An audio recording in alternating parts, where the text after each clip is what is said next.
Well, listeners, this is Tony Weldon speaking. Here we are on the third of our series, Ghost Hunts. Let's hope it'll be more successful than the other two.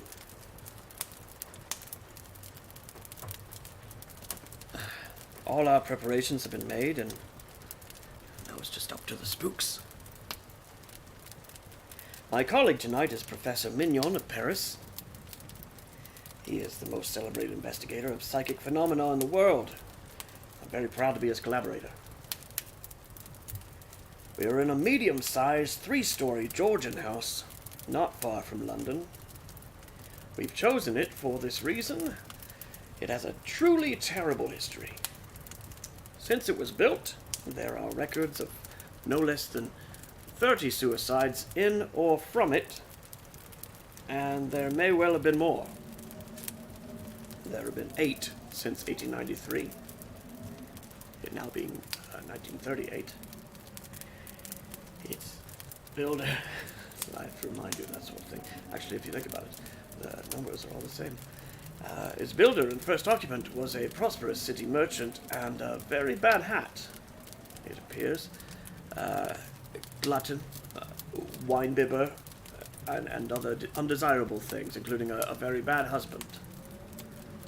His wife stood cruelties and infidelities as long as she could, and then hanged herself in the powder closet belonging to the biggest bedroom on the second floor, so initiating a horrible sequence.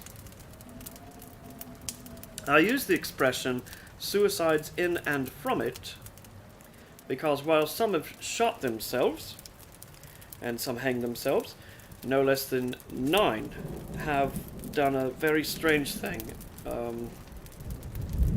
They have risen from their beds during the night and flung themselves to death in the river which runs past the bottom of the garden some 100 yards away. The last one was actually seen to do so at dawn on an autumn morning. He was seen running headlong and heard to be shouting as though to companions running by his side. The owner tells me people simply will not live in the house and the agents will no longer keep it on their books. He will not live in it himself for very good reasons, he declares. He will not tell us what those reasons are. He wishes us to have an absolutely open mind on the subject, as it were. And he declares that if the professor's verdict is unfavorable, he will pull down the house and rebuild it. So one can understand that, for it seems to merit the label death trap. Well, that's sufficient introduction. I think I have convinced you it certainly merits investigation, but we cannot guarantee to deliver the goods or the ghosts, which have an awkward habit of taking a night off on these occasions, as we well know. But now to business. Imagine me seated at a fine satinwood table, not quite in the middle of a big reception room on the ground floor. The rest of the furniture is shrouded in white protective covers. The walls are light oak panels. The electric light in the house has been switched off. So all the illumination I have is a not very powerful electric lamp. I shall remain here with a mic while the professor roams the house in search of what he may find. He will not have a mic as it distracts him, and he has a habit, so he says, of talking to himself while he conducts these investigations. Oh, this will be fine, personally, but he will return to me as soon as he has anything to report. So, is that all? Is that all clear? For now, here is the professor to say a few words to you before he sets forth on his tour of discovery. I may say he speaks English far better than I do. Professor Mignon.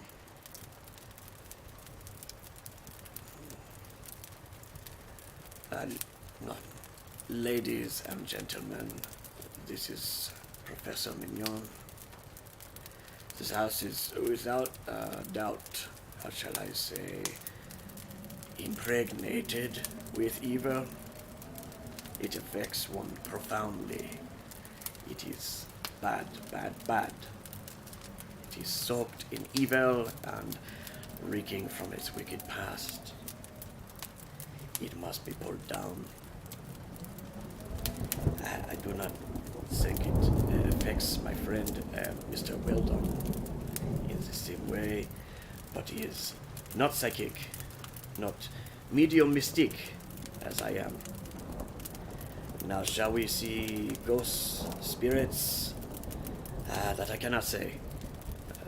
But they are here, and they are evil. That is sure. I can feel their presence. There is maybe danger. I shall soon know. And now I shall start off with just one electric torch to show me the way.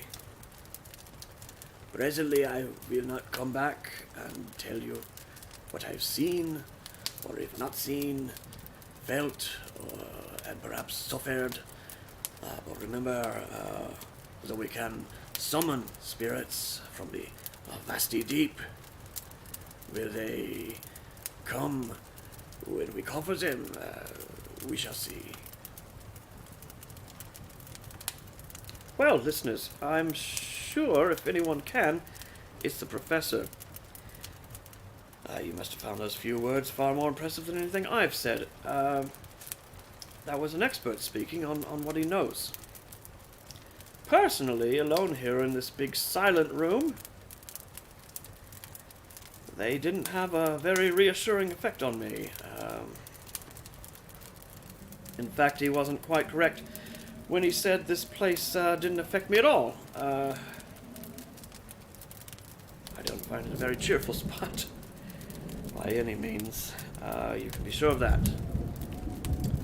I may not be psychic, but I've certainly got a sort of feeling it doesn't want us here, resents us, and would like to see the back of us, or else. I felt that way as soon as I entered the front door, actually. One sort of had to wade through the hostility. I'm not kidding, or trying to raise your hopes, or be dramatic, or anything.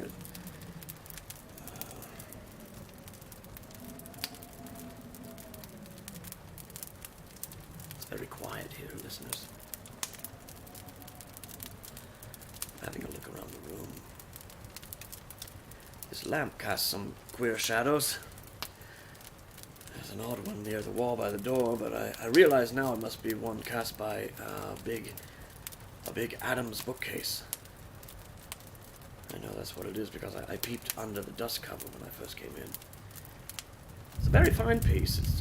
It's queer to think that of you all listening to me.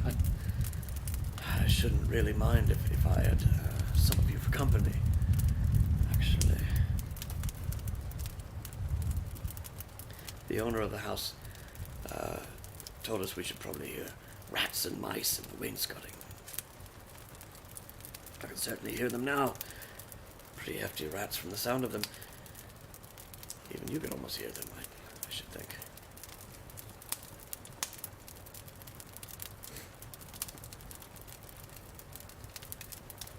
Well, what else is there to tell you about? Nothing very much, except that there's a bat in the room. I think it must be a bat and not a bird. I haven't actually seen it. Only its shadow as it flew past the wall just now and then it fanned past my face. I don't know much about bats, but I thought they went to bed in the winter. This one must suffer from insomnia. Ah, there it is again. It actually touched me as it passed. Ah. Oh. I can hear the professor moving about in the room above. I don't suppose you can. Have a try. Listen carefully. Hello, did you hear that? I must have knocked over a chair or something. Heavy chair from the sound of it. he's having any luck. Oh, there's that bat again. Oh, it seems to like me. Each time it touches my face with its wings as it passes. Smelly things, bats. I don't think they wash often enough. This one smells kind of rotten.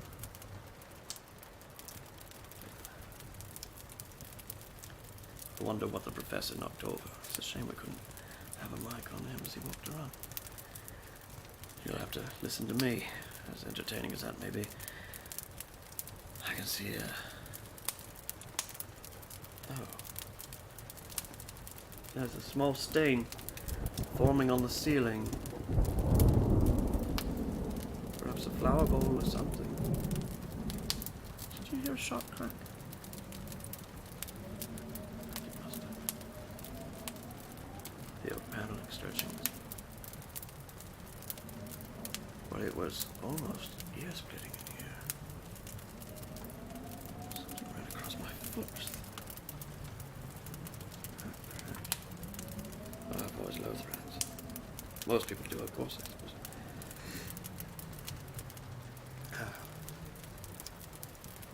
That stain on the ceiling has grown quite a lot. I think I'll just go to the door. Shout to the professor and make sure he's all right. You'll hear me shout, and his answer, I expect.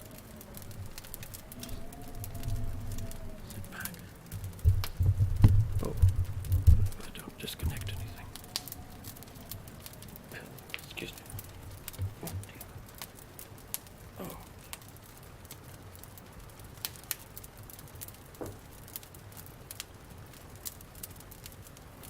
Professor? Professor!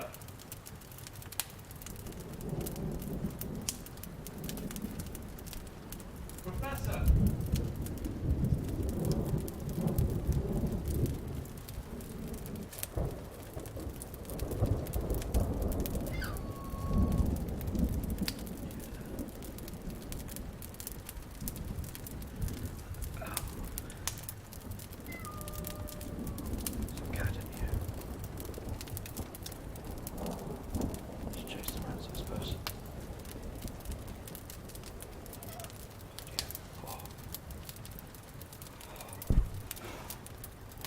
With me. Okay, kitty. Okay, kitty. All right, plenty here to eat, I suppose. Here you go. Don't bite me. It's all right. It's all right. It's okay. Oh, I thought he might bite me. Oh.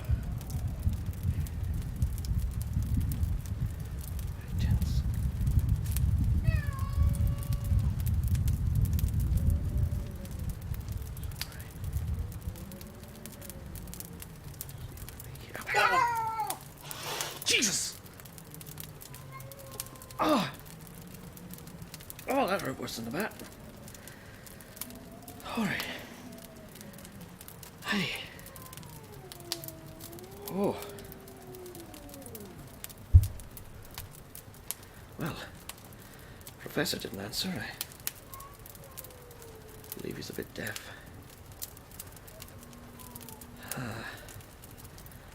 He's sure to be alright. I won't try again just yet. I seem to have a menagerie surrounding me. And one not too happy with me being here.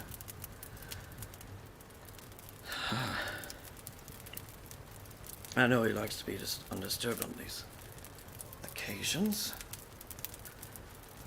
I'll sit down again for a minute or two. Other than the animal attacks, I'm afraid this might be a little dull for you listeners.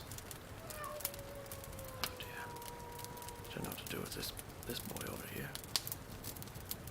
I tried stroking him to calm him down. It only seemed to enrage him. So I just sit here very, very carefully.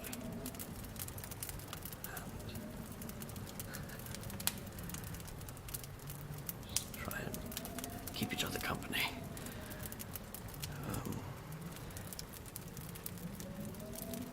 I have to say that, as unentertaining as this may be for you, I'm not finding it so. And of course, oh, there. I think I heard him cough. A very throaty double cough. Seemed to come from... I wonder if he's crept down and is having a little fun with me. So if I tell you, listeners, this place is beginning to get on my nerves. Just a wee little bit. Just a bit. I wouldn't live in it for a pension. A very large pension.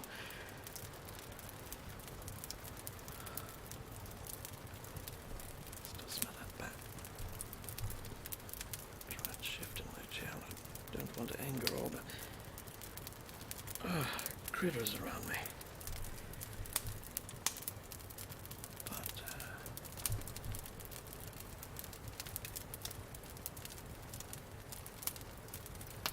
I really shall be quite glad to get out of here. I can hear the rats having a game of rugger from the sound of them. I can quite imagine. I can quite imagine people doing themselves in this house. Saying to themselves, after all,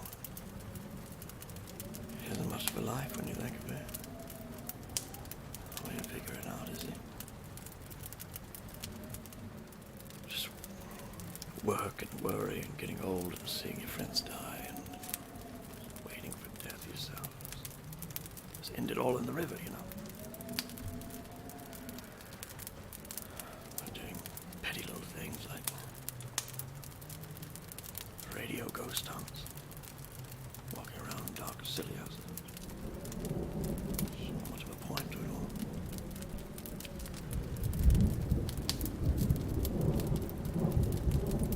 Can't seem to have calmed down. Suppose I'm not being very cheerful, am I? Certainly this damned house. Those other two places we investigated didn't worry me a bit, but this...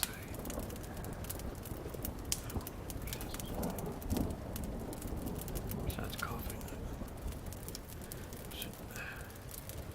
can't quite make that cough out because... Get away, you brute! That'll be the death of me. Death of me.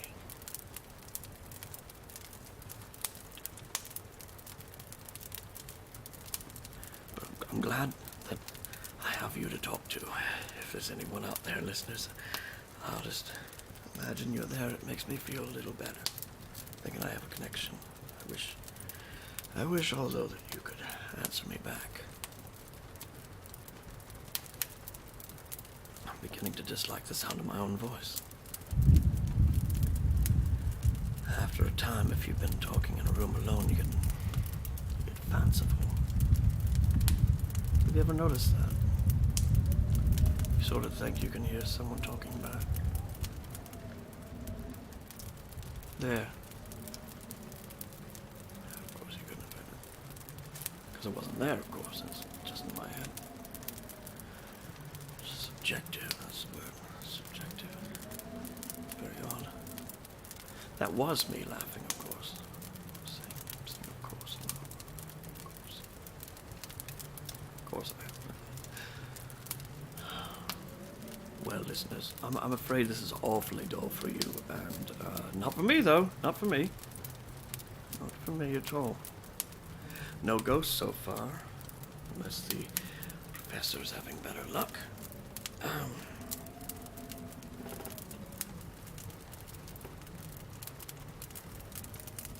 There.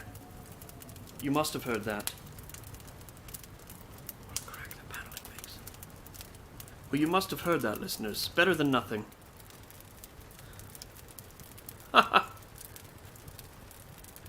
Professor! Professor! Now, listeners, I'm going to stop talking for a moment. I don't suppose you'll mind. Just to see if we can hear anything.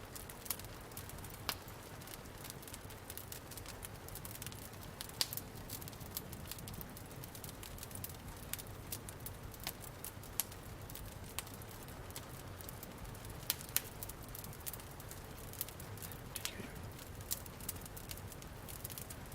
Not exactly sure what it was. Not sure.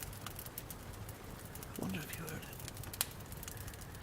Not exactly, but the house shook a little, and the windows rattled. I don't think we'll do that again. I'll go on talking.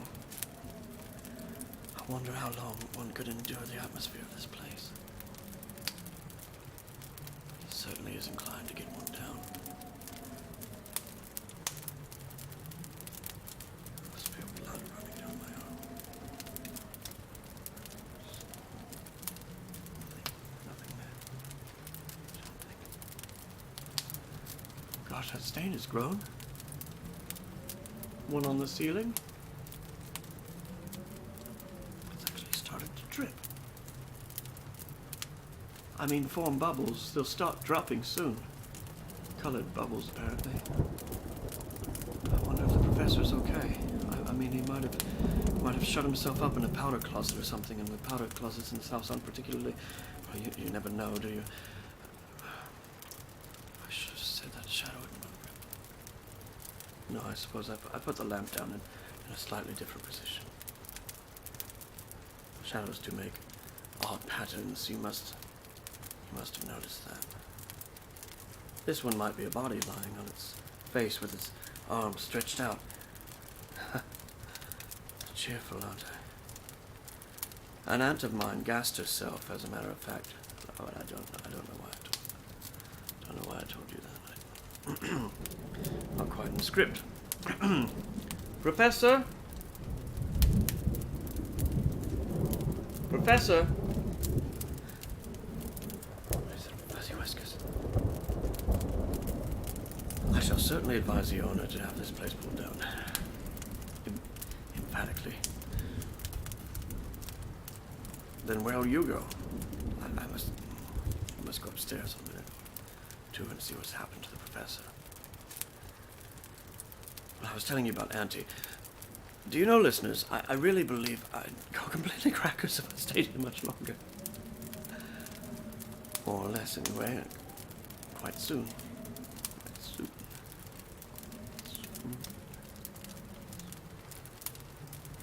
Absolutely stark staring.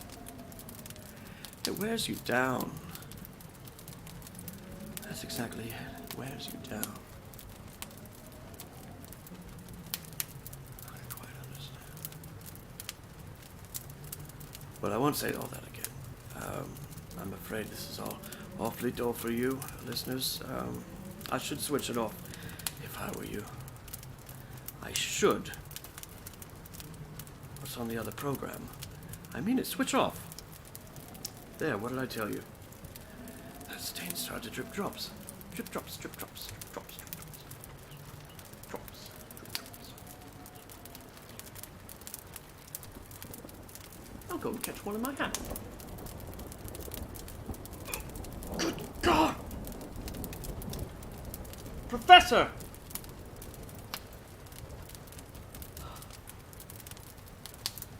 Now up those stairs. Which room would it be? Left or right? Left, I say. In we go.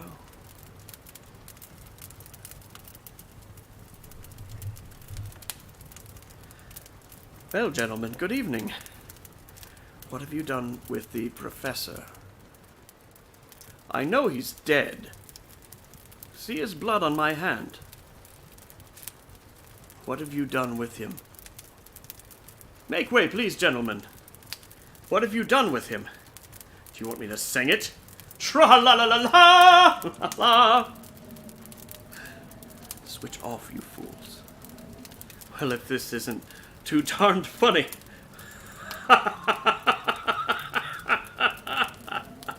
Hear me laughing, listeners. Switch off, you fools.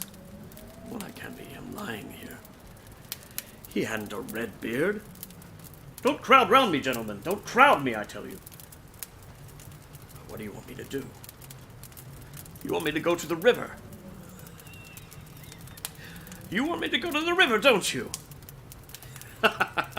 Now? Well, will you come with me? Oh, come on then. To the river. To the river.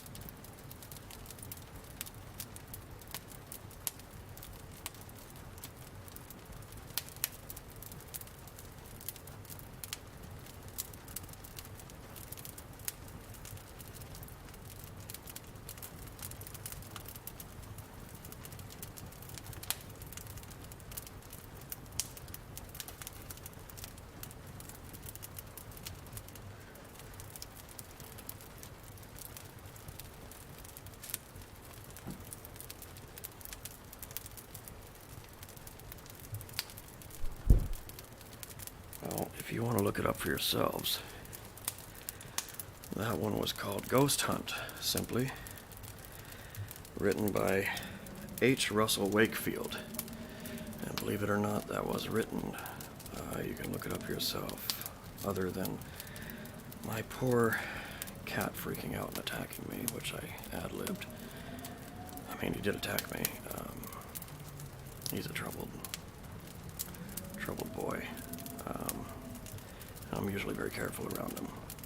But I think when I got into character and yelled for a professor, he knew something was weird. And it just kind of freaked him out. But I tried to console him. And he did attack me. I've had him for a few years. And he was much worse than this when I got him. When I first brought him home. It took years to get him to even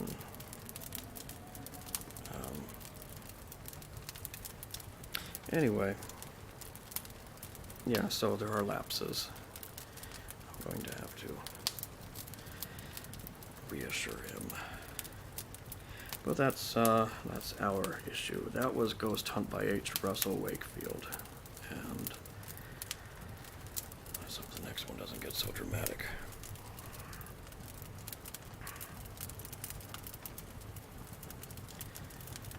Here's one called A Night at a Cottage by Richard Hughes. Written in 1926. It seemed like the lights just dimmed on their own, did they? Listeners? Professor?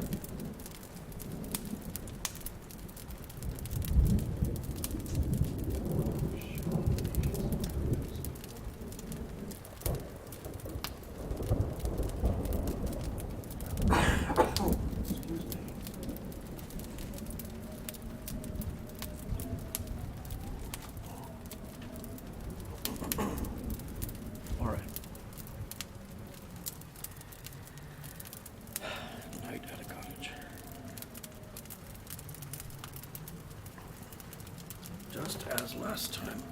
I've never read these stories before. I do not know where they will go. Taking my best shot with voice and tone.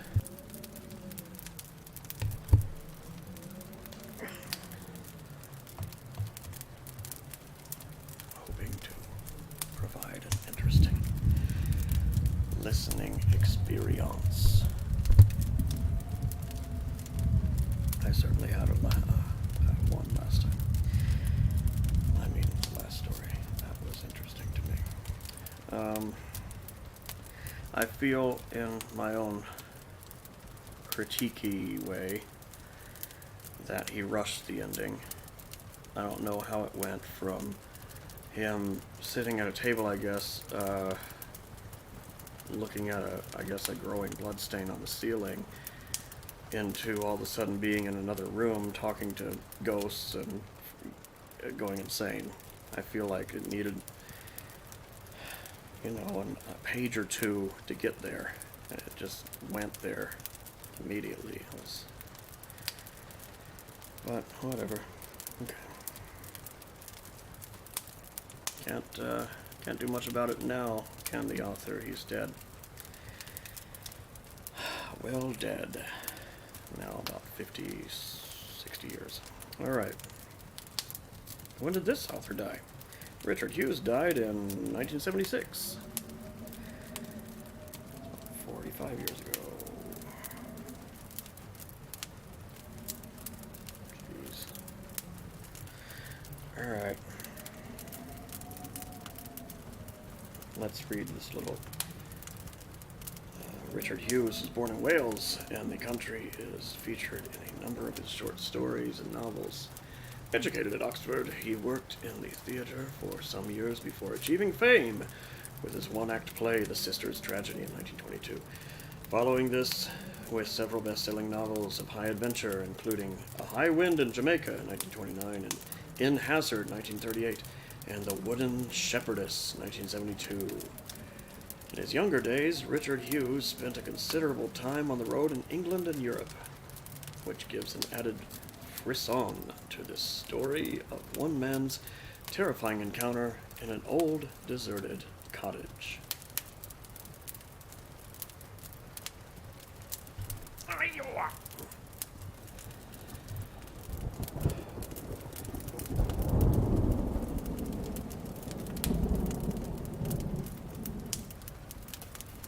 On the evening that I am considering, I passed by some 10 or 20 cozy barns and sheds without finding one to my liking. For Worcestershire lanes are devious and muddy, and it was nearly dark when I found an empty cottage set back from the road in a little bedraggled garden. There had been heavy rain earlier in the day, and the straggling fruit trees still wept over it. But the roof looked sound. There seemed no reason why it should not be fairly dry inside. As dry at any rate as I was likely to find anywhere. I decided, and with a long look up the road and a long look down the road, I drew an iron bar from the lining of my coat and forced the door, which was held only by a padlock and 2 staples. Inside, the darkness was damp and heavy. I struck a match, and with its hallowed light, I saw the black mouth of a passage somewhere ahead of me. And then it sputtered out. So I closed the door carefully, though I had little reason to fear passers-by at such a dismal hour and in so remote a lane. And lighting another match, I crept down this passage to a little room at the far end, where the air was a bit clearer. For all that, the window was boarded across. Moreover, there was a little rusted stove in this room. And thinking it too dark for any to see the smoke, I ripped it up. I ripped up part of the wainscot with my knife, and soon was boiling my tea over a bright, small fire. And drying some of the day's rain out of my steamy clothes, presently I piled the stove with wood to its top bar, and setting my boots where they would best dry, I stretched my body out to sleep. I cannot have slept very long, for when I woke, the fire was still burning brightly. It is not easy to sleep for long anyhow on the level boards of a floor, for the limbs grow numb, and any movement wakes. I turned over, and was about to go again to sleep, when I was startled to hear steps in the passage. As I have said, the window was boarded, and there was no other door from the little no cupboard even, in which to hide. It occurred to me rather grimly that there was nothing to do but sit up and face the music. And that would probably mean being hauled back to Worcester Jail, which I had left 2 bare days before, and where, for various reasons, I had no anxiety to be seen again. The stranger did not hurry himself, but presently walked slowly down the passage, attracted by the light of the fire. And when he came in, he did not seem to notice me where I lay huddled in a corner, but walked straight over to the stove and warmed his hands at it. He was dripping wet, wetter than I should have thought impossible for a man to get even on such a rainy night, and his clothes were old and worn. The water dripped from him onto the floor.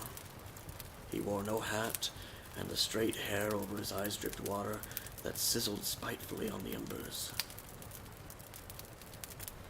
It occurred to me at once that he was no lawful citizen, but another wanderer like myself, a gentleman of the road. So I gave him some sort of greeting, and we were presently in conversation. He complained much of the cold and the wet, and huddled himself over the fire, his teeth chattering and his face an ill white. "No," I said, "it is no decent weather for the road, this. But I wonder this cottage isn't more frequented, for it's a tidy little bit of a cottage." Outside, the pale dead sunflowers and giant weeds stirred in the rain. "Time was," he answered. "There wasn't a tighter little cot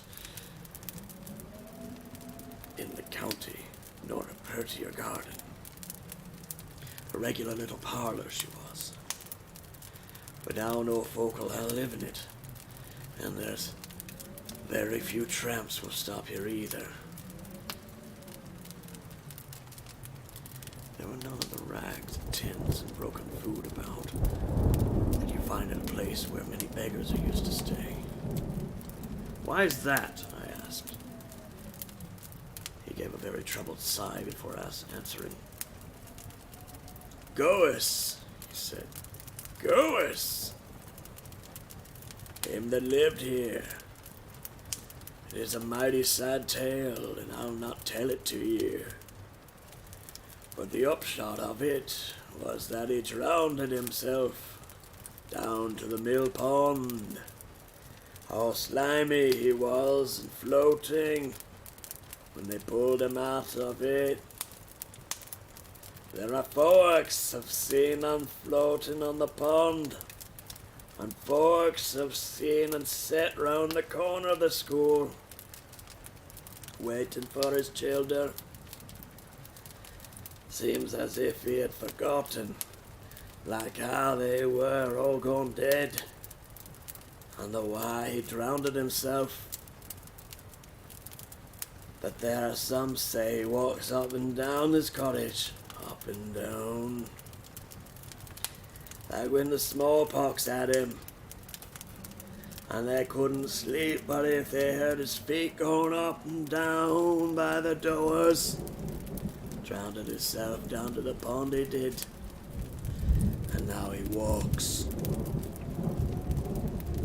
The stranger sighed again, and I could hear the water squelch in his boots as he moved himself. "But it doesn't do for the like of us to get superstitious."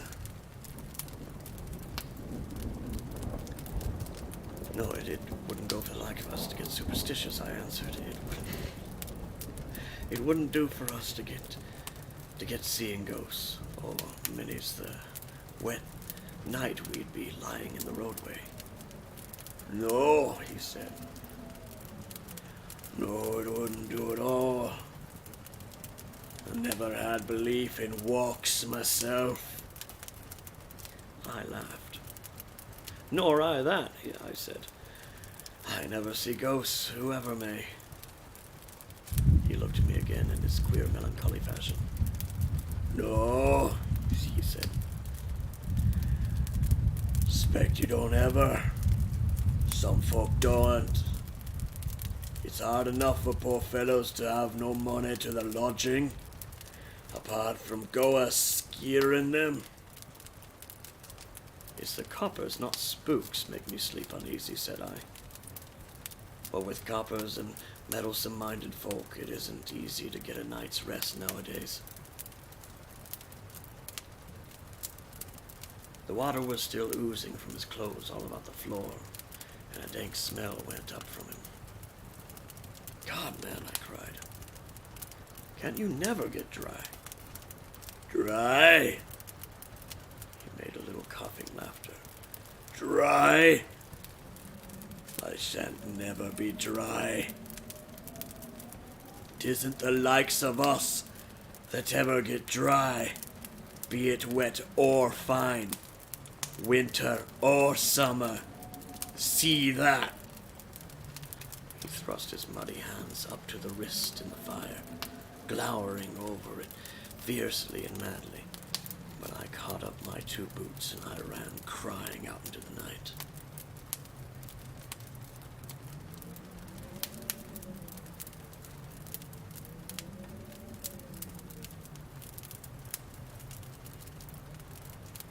And that, I fear, is the end of The Night in the Cottage by whoever that was, because I've lost my place. A Night at a Cottage by Richard Hughes. Again, I feel very quickly ended.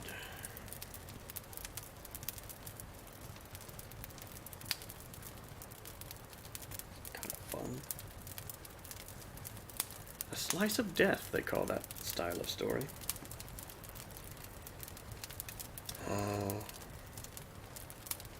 Richard DeHaan.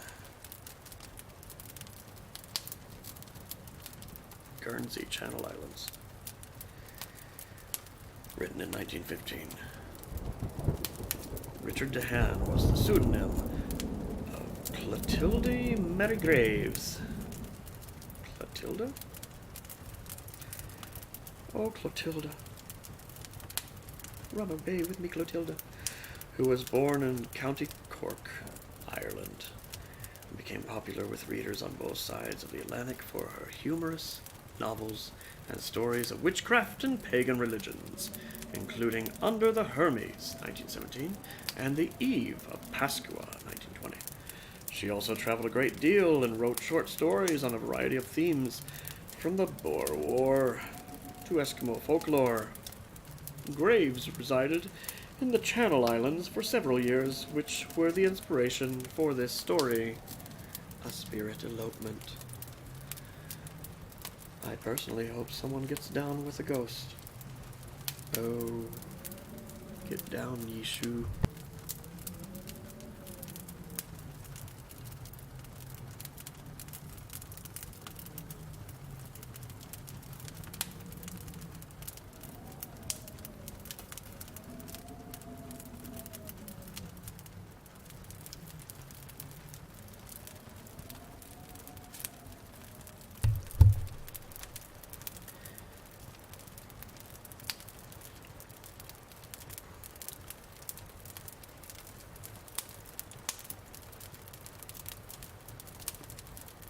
Well,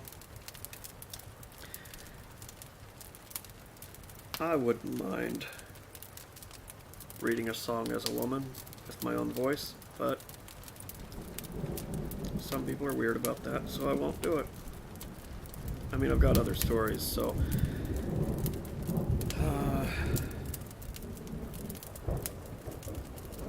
these are all British.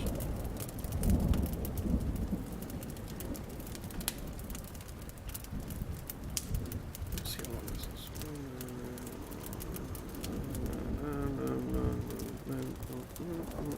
Not too long. Got a few marked up here. This should be creepy. Dead long though.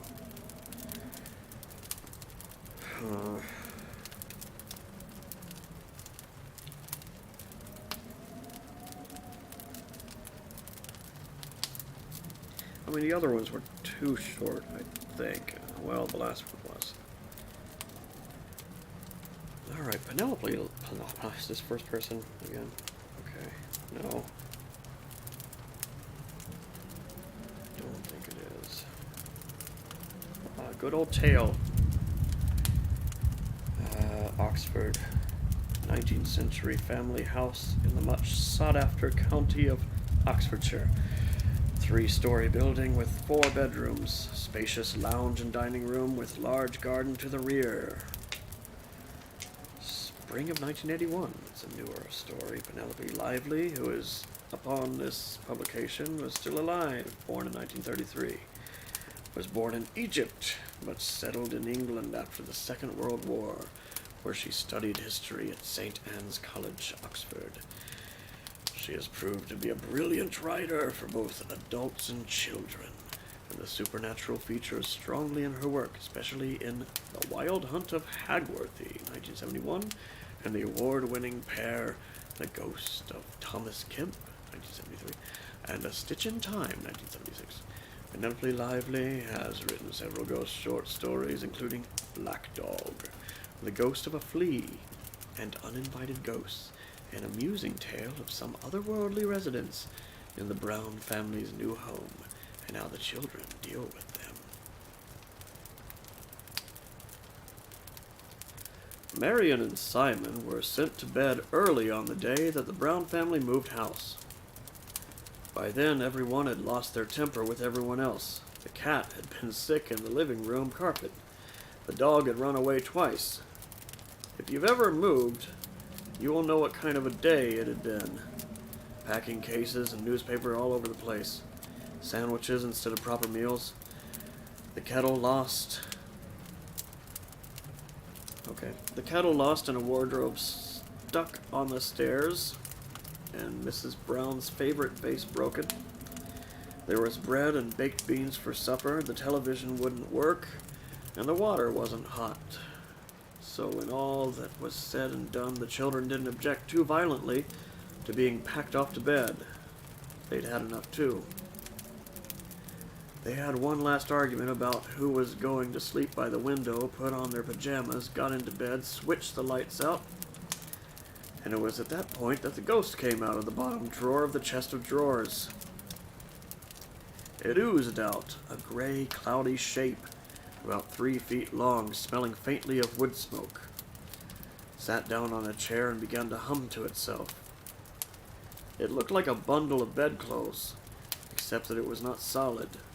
You could see quite clearly the cushion on the chair beneath it. Marion gave a shriek. "That's a ghost!" "Oh, be quiet, dear, do," said the ghost. "That noise goes right through my head, and it's not nice to call people names." It took out a ball of wool and some needles and began to knit. "What would you have done?" Well, yes, Simon and Marianne did just that, and I dare say you can imagine what happened. You try telling your mother that you can't get to sleep because there's a ghost sitting in the room clacking its knitting needles and humming. Mrs. Brown said the kind of things that could be expected to say, that she could be expected to say, and the ghost continued sitting there knitting and humming. And how long is this bright picture going to be on the slideshow? For fuck's sake, I gotta pull that out of the goddamn directory. Anyway. It's so damn bright. Look at that guy leaning against the lamppost. Well, you can't for much longer because he's going away, thank God. That's better. I was trying to hold my text in front of it so that I could block out the light. Alright, where were we? So the ghost is knitting something. Mrs. Brown said the kinds of things she could be expected to say, and the ghost continued sitting there, knitting and humming and sitting, and Mrs. Brown went out banging the door and saying threatening things about if there's so much as another word from either of you. "She can't see it," said Marianne to Simon. "Of course not, dear," said the ghost. "It's the kiddies I'm here for. Love kiddies, I do. We're going to be ever such friends." "Go Go away, yelled Simon. This is our house now. No, it isn't, said the ghost smugly. Always been here, I have. 100 years and more. Seen plenty of families come and go, I have. Go to bye-byes now, there's good children. The children glared at it and buried themselves under the bedclothes, and eventually slept. The next night it was there again. This time it was smoking a long white pipe and reading a newspaper dated 1842. Someone got up close enough to read the date. Beside it was a second gray, cloudy shape. Hello, dearies, said the ghost. Say how do you do to my Auntie Edna? Oh, she can't come here too, wailed Marion. Oh, yes, she can, said the ghost. Always comes here in August, his auntie. She likes a change. Auntie Edna was even worse, if possible. She sucked peppermint drops that smelled so strong that Mrs. Brown, when she came to kiss the children goodnight, looked suspiciously under the pillows. She also sang hymns in a loud, squeaky voice. The children lay there groaning, and the ghost sang and rustled the newspapers and ate peppermints. The next night, there were 3 of them. Meet Uncle Charlie, said the first ghost. The children groaned. And Jip, said the ghost. Here, Jip, good dog. Come and say hello to the kiddies, then. A large gray dog that you could see straight through came out from under the bed, wagging its tail. The cat, who had been curled up beside Marion's feet, was supposed to sleep in the kitchen, but there are always ways for a resourceful cat to get what it wants, gave a howl and shot on top of the wardrobe, where it sat spitting. The dog lay down in the middle of the rug and set about scratching itself vigorously. Evidently it got ghost fleas, too.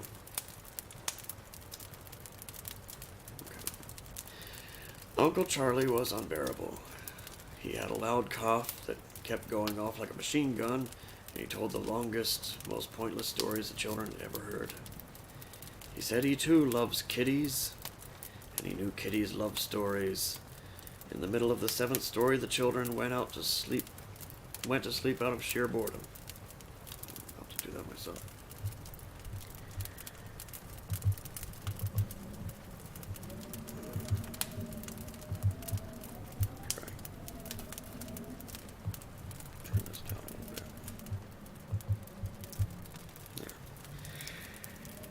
The following week, the ghosts left the bedroom and were to be found all over the house. The children had no peace at all.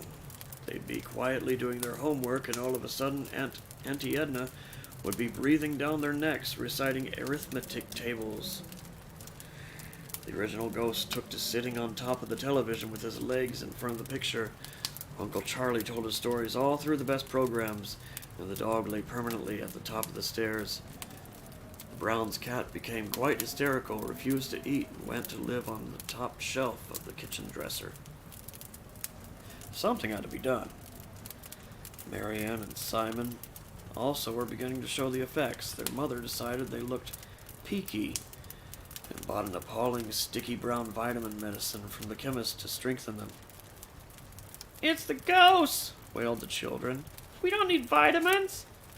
Their mother said severely that she didn't want to hear another word of this silly nonsense about ghosts. Auntie Edna, who was sitting smirking on the other side of the kitchen table at that very moment, nodded vigorously and took out a packet of humbugs which she had sucked noisily. "We've got to get them to go and live somewhere else," said Marion. But where was the problem? And how? It was then that they had a bright idea.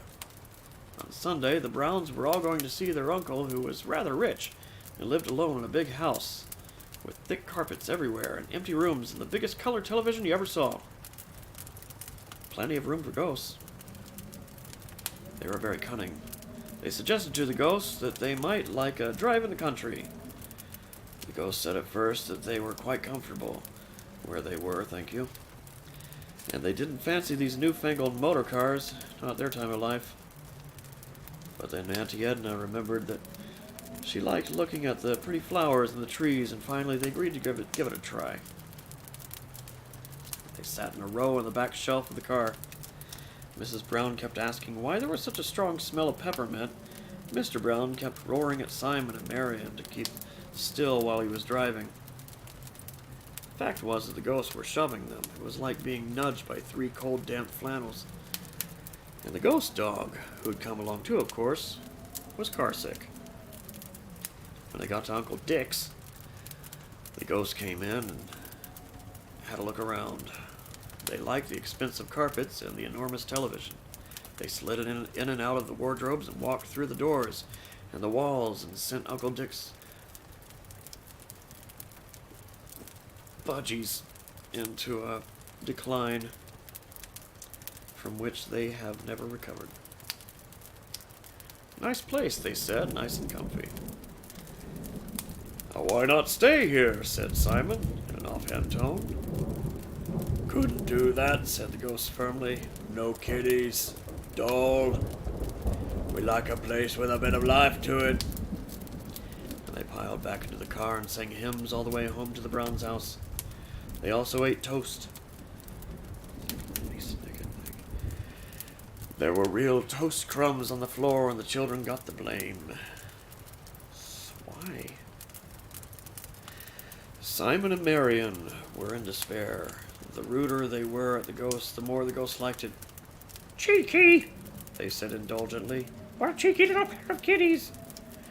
There now. Come and give Uncle a kiss. Children weren't even safe in the bath. Oh dear. One or other of the ghosts would come and sit on the taps and talk to them. Uncle Charlie had produced a mouth organ, oh my God, and played the same tune over and over again. It was quite excruciating. The children went around with their hands over their ears. Mrs. Brown took them to the doctor and to find out if there was something wrong with their hearing. The children knew better than to say to the doctor about the ghosts. Knew better than to say anything to the doctor about the sorry. It was pointless saying anything to anyone. How much longer do I have to go? Okay, alright. I don't know what would have happened if Mrs. Brown hadn't happened to make friends with Mrs. Walker from down the road. Mrs. Walker had twin babies, and one day she brought the babies along for tea. Now one baby is bad enough. Oh, 2 babies are trouble in a big way. These babies created pandemonium. When they weren't both howling, they were crawling around on the floor, pulling the tablecloths off the tables, or hitting their heads on the chairs and hauling the books out of the bookcases. They threw their food all over the kitchen and flung cups of milk on the floor. Their mother mopped up after them, and even every time she tried to have a conversation with Mrs. Brown, the babies bawled in chorus so that no one could hear a word. In the middle of this, the ghosts appeared. One baby was yelling its head off, and the other was gluing pieces of chewed-up bread onto the front of the television. The ghosts swooped down on them with happy cries. "Oh," they trilled. "Bless their little hearts, then. Diddums. Give Auntie a smile, then." And diddums. The babies stopped in mid-howl and gazed at the ghosts. I know this is shit, I apologize. And the reading, I'm talking about the reading. The reading is shit. The story could be okay. The reading's actually really shit, I apologize. The ghost it's just not my kind of thing.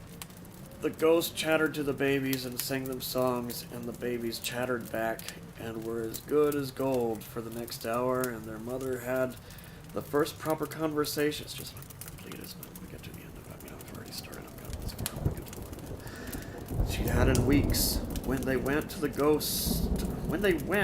ghost stood in a row at the window, waving. Simon and Marion knew when to seize an opportunity. That evening they had a talk with the ghosts. At first the ghosts raised objections. They didn't fancy the idea of moving, they said. You got set in your ways at their age. Auntie Edna reckoned, or reckoned, a strange house would be the death of her. The children talked about the babies relentlessly, and the next day they led the ghost down the road, followed by the ghost dog, and into the Walker's house.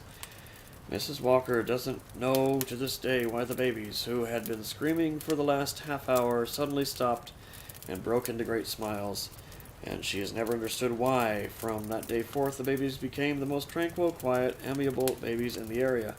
The ghost kept the babies amused from morning to night. The babies thrived, the ghosts were happy. The ghost dog, who was actually a bitch, settled down so well that she had puppies, which is one of the most surprising aspects of the whole business. The Brown children heaved a sigh of relief and got back to normal life. The babies, though, I have to tell you, grew up somewhat peculiar. End of story. Well, I didn't care for that at all.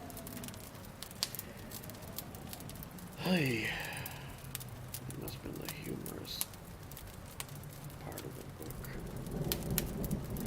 I want something old and awful. Where's my... Did I get any Ambrose beers after last time? Let me check on another book. Got about 3 of them in here. And I bookmarked some shorter ones, so I wasn't going to be reading any 50 to 80 page stories to you. Or to myself, for that matter. Ugh, that one looks like it's a bit too much for now.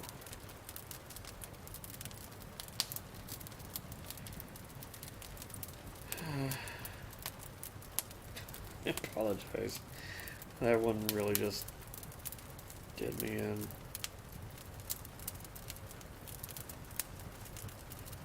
So, how you doing? Haunted house stories and modern ghost stories. Which one was I just doing? I thought it was haunted house stories, but it doesn't look familiar. Let's see. Okay, I think it was. Let's see what modern ghost stories is. And I thought that it was, you know, modern in a sense of, you know, the time we live in, but I don't think it is. Number 79, 1935, by A.N.L. Sorry. A.N.L. Mumby. Anal Mumby. Number 79 by Anal Mumby. No, let's see.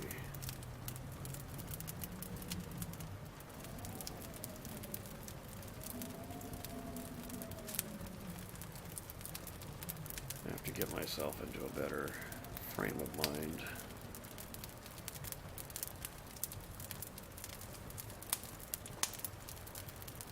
I don't want another humorous. I just don't want to run into a humorous ghost story right now. It's a careful line to tread when this is a short one. Title does not. But 1908. That might be good. Should do some Edgar Allan Poe stuff.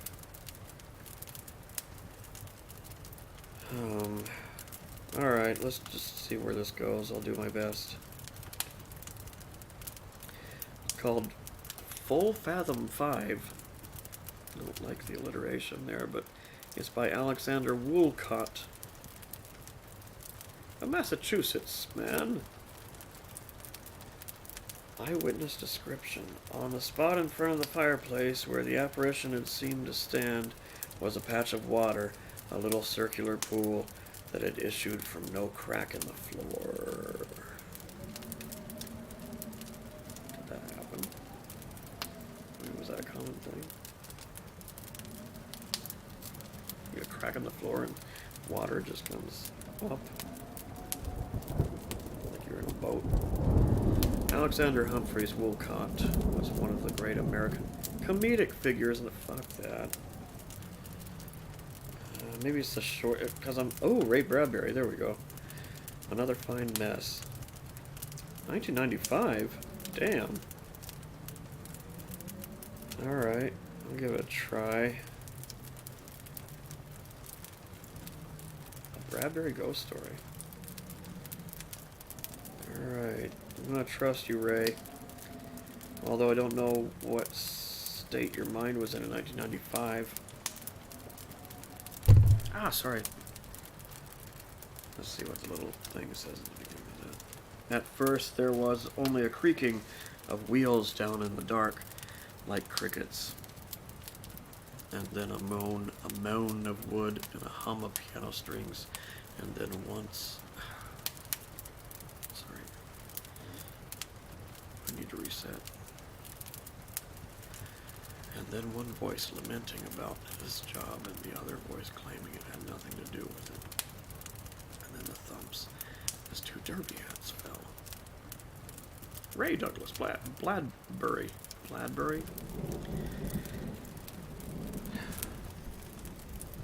Was born in Illinois.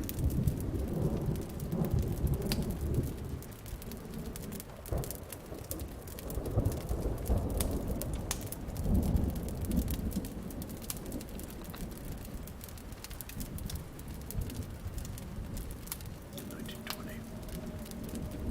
Really?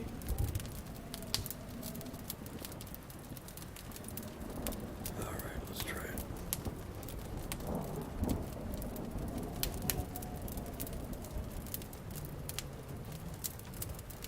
The sounds began in the middle of the summer, in the middle of the night. Bella Winters sat up in bed about 3 a.m. and listened, and then lay back down. 10 minutes later, she heard the sounds again. Out in the night, down the hill. Bella Winters lived in a first-floor apartment on top of Bindham Heights, near Effie Street in Los Angeles, and lived there now for only a few days, so it was all new to her. This old house on an old street with an old staircase made of concrete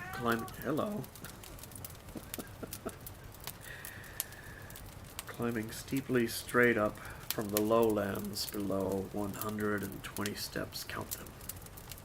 That's a lot of steps. And right now,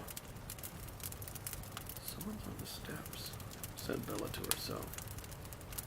What? Said her husband Sam in his sleep. There's some men out on the steps, said Bella. Talking, yelling, not fighting. Almost. I heard them last night too, and the night before, but... What? Sam muttered. Should go to sleep, oh look. She got out of bed in the dark and went to the window. And yes, 2 men were indeed talking out there, grunting, groaning, now loud, now soft.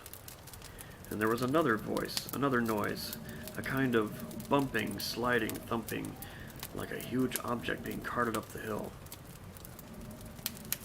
No one could be moving in at this hour of night, could they? Asked Bella of the darkness, the window, and herself. No, murmured Sam. Sounds like... Like what? Asked Sam, fully awake now. Like 2 men moving. Moving what, for God's sake? Moving a piano up the steps. 3 in the morning? Piano and 2 men. Just listen. The husband sat up, blinking, alert. Far off in the middle of the hill there was a kind of harping strum, the noise of a piano that it makes when suddenly thumped and its harp strings hum. Bradbury's getting poetic. There, did you hear? Jesus, you're right. Why would anyone steal? They're not stealing, they're delivering. A piano? I didn't make the rules, Sam. Go out and ask. No, don't. I will. And she wrapped herself in her robe and was out the door and on the sidewalk. Bella! Sam whispered fiercely behind the porch screen. Crazy. So what can happen tonight at night and... So what can happen at night to a woman 55 fat and ugly, she wondered. Sam did not answer. She moved quietly to the rim of the hill. Somewhere down there she could hear the two men wrestling with a huge object. The piano on occasion gave a strumming hum and fell silent. Occasionally one of the men yelled or gave orders. The voices, said Bella. I know them from somewhere, she whispered, and moved in utter dark on stairs that were only a long pale ribbon going down, as a voice echoed, Here's another fine mess you've got us in. Bella froze. Where have I heard that voice, she wondered. 1,000,000 times. Hello? She called. She moved, counting the steps, and stopped. There was no one there. Suddenly she was very cold. There was nowhere for the strangers to have gone to. The hill was steep, and a long way down and a long way up, and they had been burdened with an upright piano, hadn't they? Oh, Hunter, no. Oh, don't lay on my headphone wire. Oh, kitty. Sorry. Where was I? Suddenly she was very cold. There was nowhere for the strangers to have gone to. The hill was steep. Right, I read that. And a long way down and a long way up. And they had been burdened with an upright piano, hadn't they? How come I know upright? She thought. I only heard. But yes, upright. Not only that, but inside a box. She turned slowly, and as she went back up the steps one by one, slowly, the voices began to sound again, below, as if disturbed. They had waited for her to go away. What are you doing? Demanded one voice. I was just, said the other. Give me that, cried the first voice. That other voice, thought Bella. I know that one too. And I know what's going to be said next. Now, said the echo far down the hill in the night. Just don't stand there, help me. Yes, Bella closed her eyes and swallowed hard and half fell to sit on the steps, getting her breath back as black and white pictures flashed in her head. Suddenly it was 1929, and she was very small in a theater with dark and light pictures looming above the first row where she sat transfixed, and then laughing, and then transfixed, and laughing again. She opened her eyes. The two voices were still down there, a faint wrestle and echo in the night, despairing and thumping each other with their hard derby hats. Zelda, thought Bella Winters. I'll call Zelda. She knows everything. She'll tell me what this is. Zelda, yes. Inside, she dialed Z and E and L and D and A before she saw what she had done. Started over.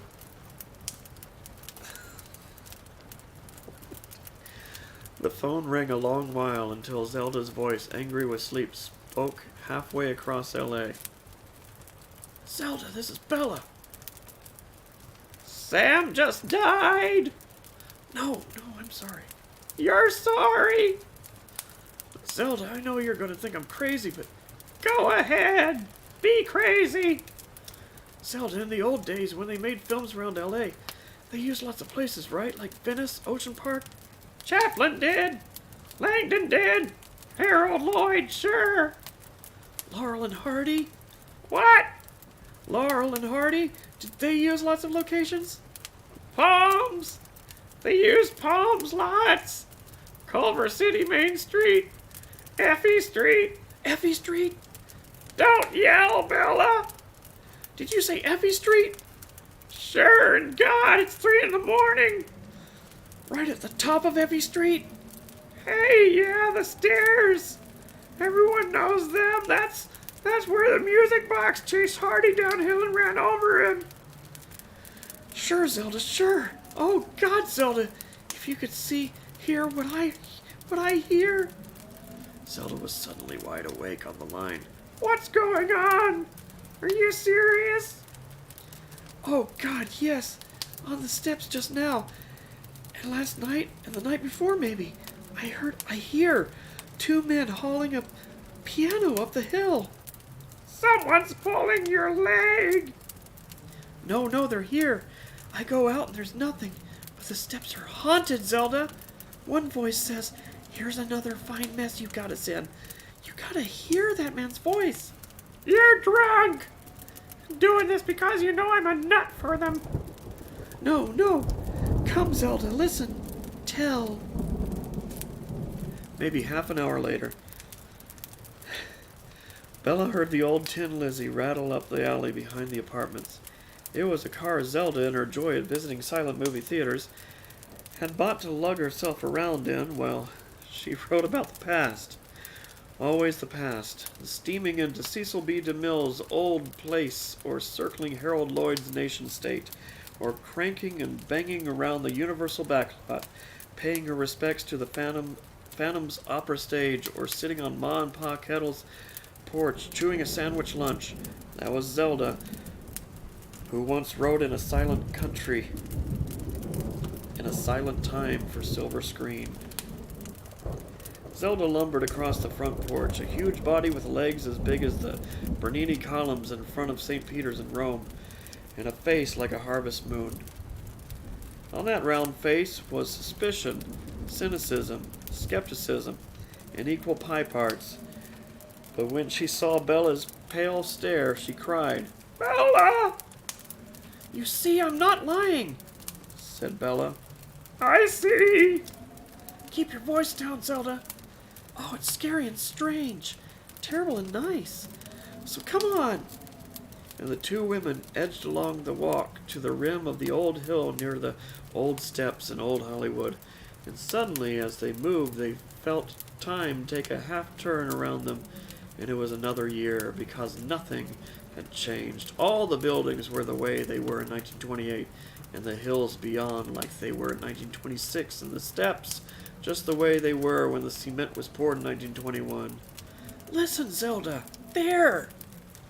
And Zelda listened, and at first there was only a creaking of wheels down in the dark like crickets, and then a moan of wood, and a hum of piano strings, and then one voice lamenting about his job, and the other voice claiming he had nothing to do with it, and then the thumps as 2 derby hats fell, and an exasperated voice announced, Here's another fine mess you got us in. Zelda, stunned, almost toppled off the hill. She held tight to Bella's arm as tears brimmed in her eyes. It's a trick. Someone's got a tape recorder. No, I checked. Nothing but the steps, Zelda. The steps! Tears rolled down Zelda's plump cheeks. Oh, God, that is his voice. I'm the expert. I'm the mad fanatic, Bella. Well, that's Ollie. And that other voice, Stan. And you're not nuts after all. The voices below rose and fell, and one cried, Why don't you do something to help me? Zelda moaned. Oh, God, it's so beautiful. What does it mean? Asked Bella. Why are they here? Are they really ghosts? And why would ghosts climb this hill every night, pushing that music box night after night? Tell me, Zelda, why? Zelda peered down the hill and shut her eyes for a moment to think. Why do any ghost go anywhere? Retribution? Revenge? No, not those 2. Love, maybe that's the reason. Lost loves or something. Yes? Bella let her heart pound once or twice, and then said, Maybe nobody told them. Told them what? Or maybe they were told a lot because... Maybe they were told a lot but still didn't believe, because maybe in their old years things got bad. I mean, they were sick, and sometimes when you're sick you forget. Forget what?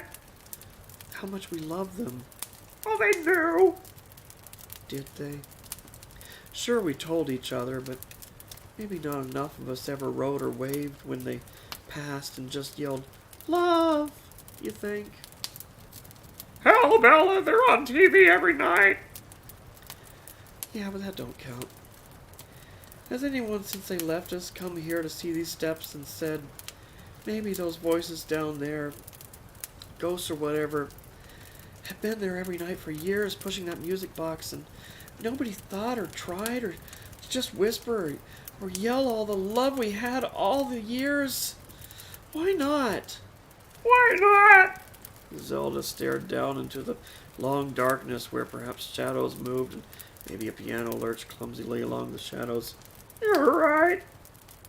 If I'm right, said Bella, and you say so, there's only one thing to do. You mean you and me? Who else? Quiet. Come on.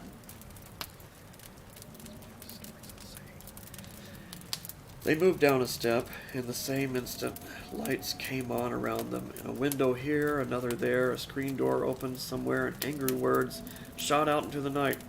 Hey, what's going on? Pipe down. You know what time it is? My God, Bella whispered. Everyone else hears now. No. Zelda looked around wildly. They'll spoil everything. I'm calling the cops. A window slammed.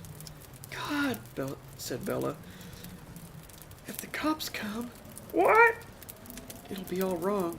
If anyone's going to tell them to take it easy, pipe down, it's got to be us. We care, don't we? Oh, God, yes, but... No buts. Grab on. Here we go. The two voices murmured below, and the piano tuned itself with hiccups of sound as they edged down another step and another, their mouths dry, hearts hammering, and the night so dark they could see only the faint street light at the stair bottom. The single street illumination so far away, it was said, being there all by itself, waiting for shadows to move. More windows slammed up, more screen doors opened. At any moment there would be an avalanche of protest, incredible outcries, perhaps shots fired, and all this gone forever. Thinking this, the women trembled and held tight, as if to pummel each other to speak against the rage. Say something, Zelda, quick! Oh, what? Anything. They'll get hurt if we don't. They? You know what I mean. Save them. Okay. Jesus! Zelda froze, clamped her eyes shut to find the words, then opened her eyes and said, Hello? Louder! Hello? Zelda called softly, then loudly.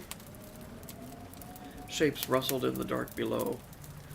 One of the voices rose while the other fell, and the piano strummed its hidden harp strings. Don't be afraid! Zelda called. That's good, go on! Don't be afraid! Zelda called, braver now. Don't listen to those others yelling! We won't hurt you!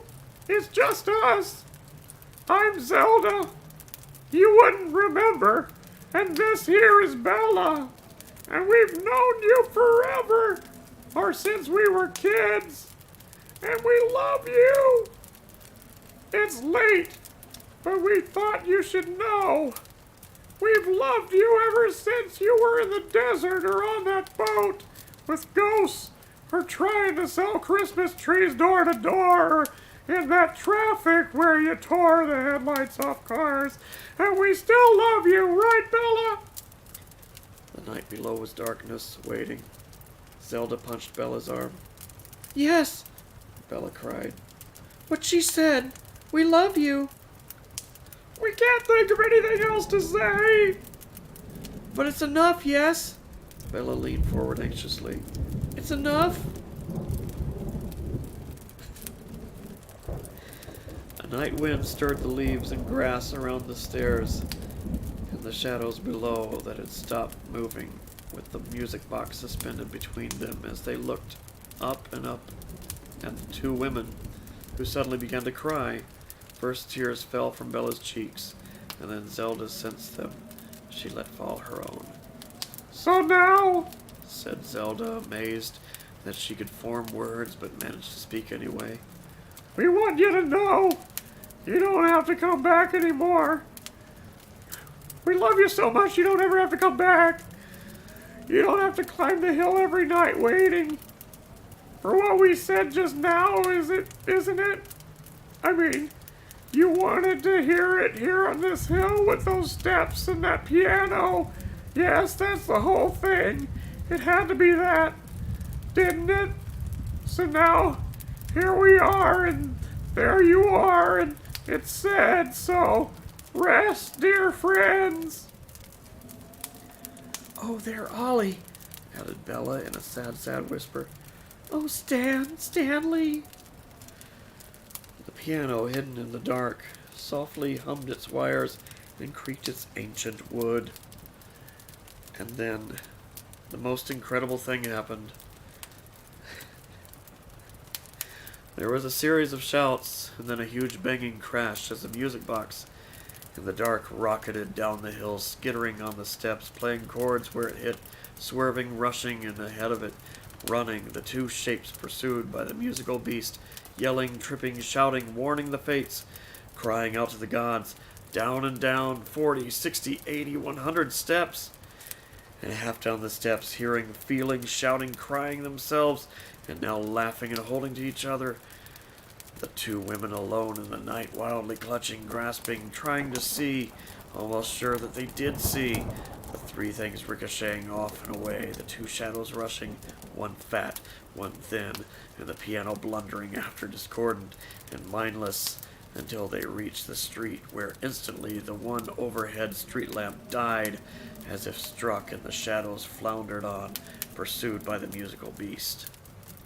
And the two women abandoned looked down, exhausted with laughing, until they wept, and weeping until they laughed, until suddenly Zelda got a terrible look on her face as if shot. My God! She shouted in panic, reaching out. Wait!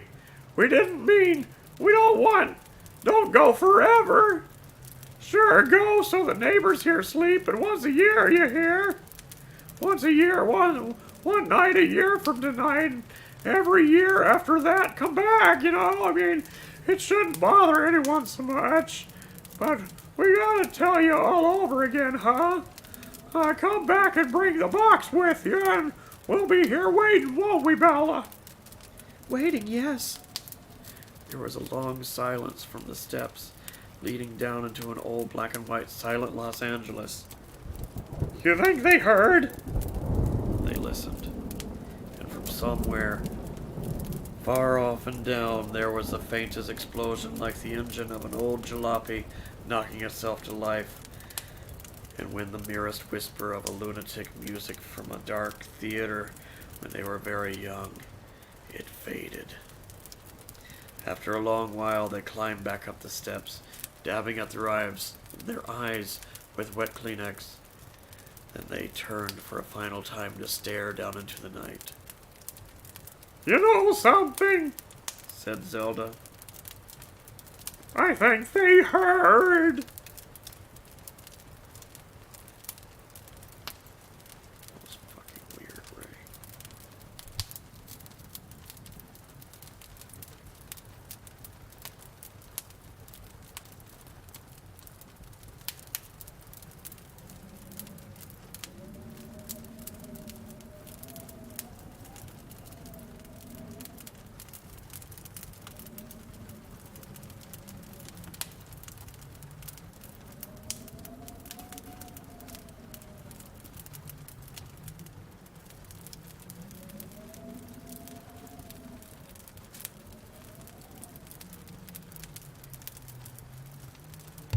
Alright.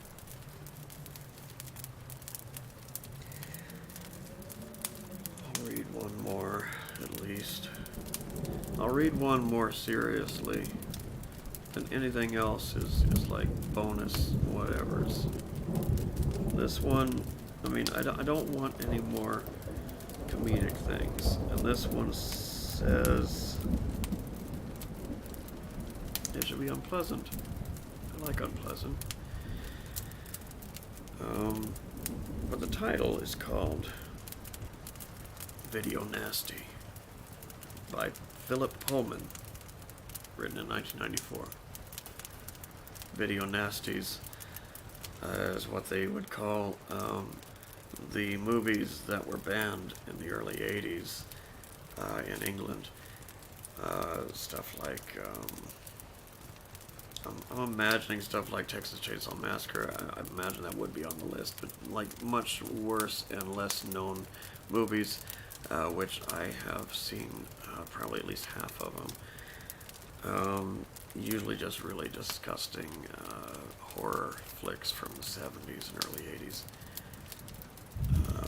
A lot of fun. They call them video nasties. So that's what that means.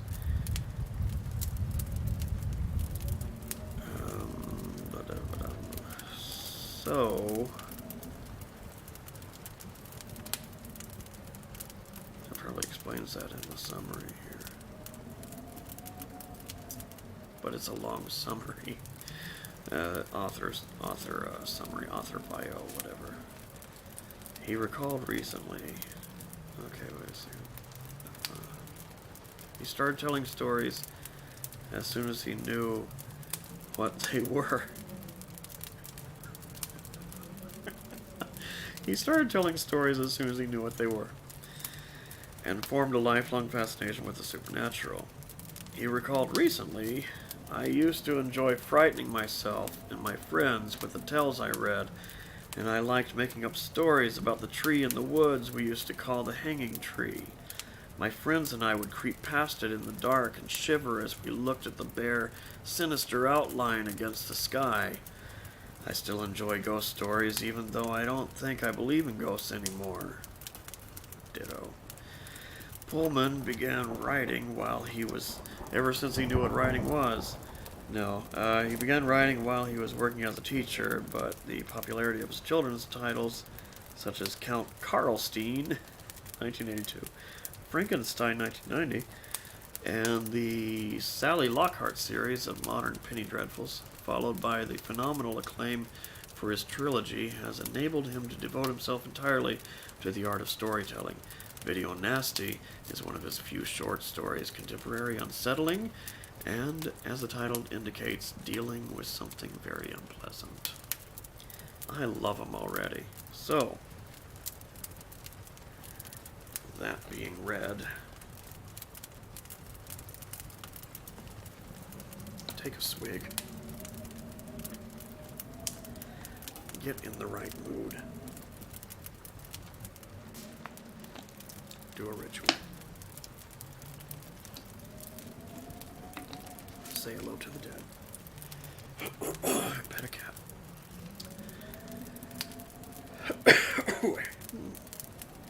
And begin. It was a cold, gray afternoon in November, and the three boys had been hanging around the shopping precinct since mid-morning.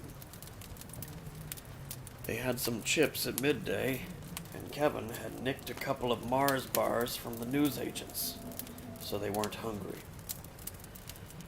And until they were thrown out of Woolworth's, they weren't cold either. But by 3:30, they were cold and fed up, and almost wished they'd gone to school. How much longer we got to wait, said David, the youngest boy, to Martin, the oldest. Martin was 14, thin and... It's a low voice for a younger kid. Martin was 14, thin and dark, and sharper than the other two by a long way. He looked at his watch. Oh, come on, he said. Let's go and see if it's ready. He hunched himself inside his anorak and led the way out of the precinct and down one of the old streets that led down towards the canal. The cold wind blew crisp packets and old newspapers around their ankles. The boys turned around two corners and stopped outside a little newsagent's, where one of the windows was filled with a display of video cassettes. See if there's anyone in there, Kev, said Martin. Kevin opened the door, which jangled loudly. The street was empty apart from an abandoned Datsun without any wheels that stood in a scatter of broken glass, half on and half off the pavement. After a few seconds, Kevin came out and said, "It's okay." The other two went in. The place smelled like all news agents. A bit chocolatey, a bit smoky, a bit like old comics. There was nothing unusual about it, but David felt his stomach tightening. He pretended to be unconcerned and picked up a paperback that said Aquarius, your horoscope for 1994. He didn't know if he was Aquarius or what, but he had to look cool. An old man had come out from the back. He was carrying a mug of tea and sipped at it before he spoke. "Yes, lads," he said. Martin went up to the counter. "You got that video in yet?" he said. "The one you told me about last week?" The old man took another sip and narrowed his eyes. What one was that? I don't remember you. You said it'd be in today. Snuff Park.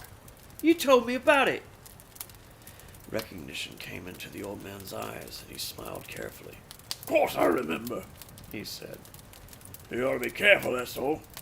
Wait there." He put his mug on a shelf and shuffled out. Kevin's frowning, short-sighted eyes flickered to the sweets, and Martin put his hands on his arm, shook his head. No one spoke. After a minute, the old man came back with a video cassette, which he put in a brown paper bag. Martin passed over the money.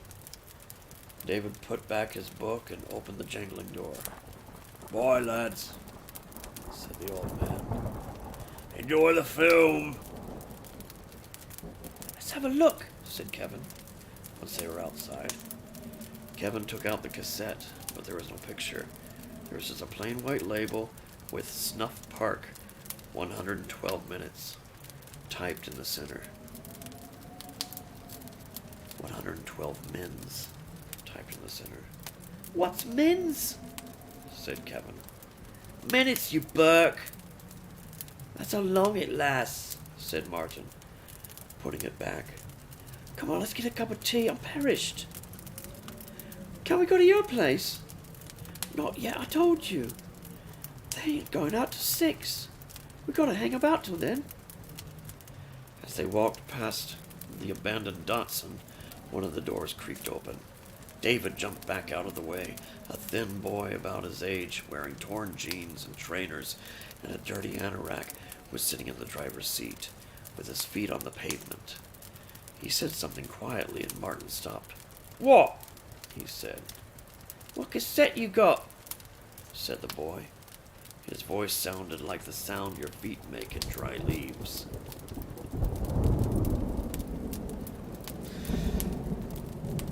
What do you want to know for? Said Martin. The boy shrugged. David thought he could smell him, sharp and dirty and somehow cold. Kevin had his hand on the car door.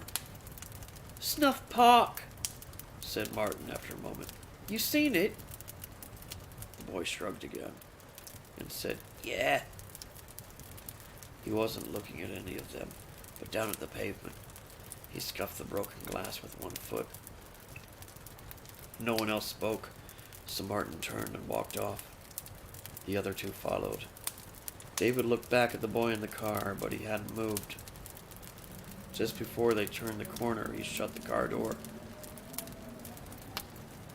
In the cafeteria, Martin paid for 3 cups of tea and brought them to the table by the window where Kevin and David had found a place. David didn't know where Martin had got his money from. He assumed Martin's parents gave it to him. He always seemed to have plenty, but he never boasted about stealing it, as Kevin would have done. He stirred sugar into his tea and watched his reflection in the glass. It was nearly dark outside already. What's it about, Snuff Park? Said Kevin. Sounds crummy. Well, it ain't, Said Martin. It's a real snuff movie. What's one of them? Martin sighed. Tell him, Dave, He said. David felt a glow of pride at being called Dave. It's where they kill someone, He said. ain't it, Martin? Martin nodded and sipped the hot tea. What do you mean? Said Kevin. I've seen plenty of them. No, you ain't, Said Martin. they stopped 'em years back. You can't get 'em no more, except if you know how. I've seen all sorts, Said Kevin. I've seen Forest of Blood and Sawmill. You seen Sawmill? That ain't a snuff movie. You're a Burke, you are. This is real. There's someone really get killed on this. You see it being done. You ain't never seen that. David again felt his stomach lift. He hoped desperately that he wouldn't be sick in front of Martin when the time came, even thinking about it. There's that kid again, Said Kevin. He pointed to the brightly lit doorway of an electricity board showroom opposite.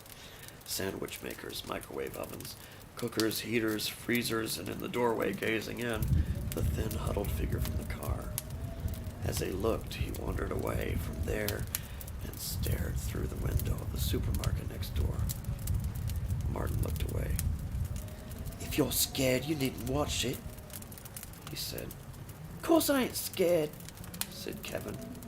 I seen Sawmill and I wasn't scared of that. This is different. Said Martin. David looked out of the window again, but the other boy had gone. Martin turned the key and opened the door. The house was full of darkness and the smell of chips and tobacco smoke. David felt the warmth on his cheeks. He'd never been to Martin's house before. He looked around curiously as Martin put the hall light on. There was a really smart carpet and a mirror with all gold round it, and a TV phone. He felt reassured. TV phone. It was so nice that you couldn't imagine anything horrible happening there. Snuff Park might not be all that bad, and he could always close his eyes. You gonna put it on then? Said Kevin. Where's the telly?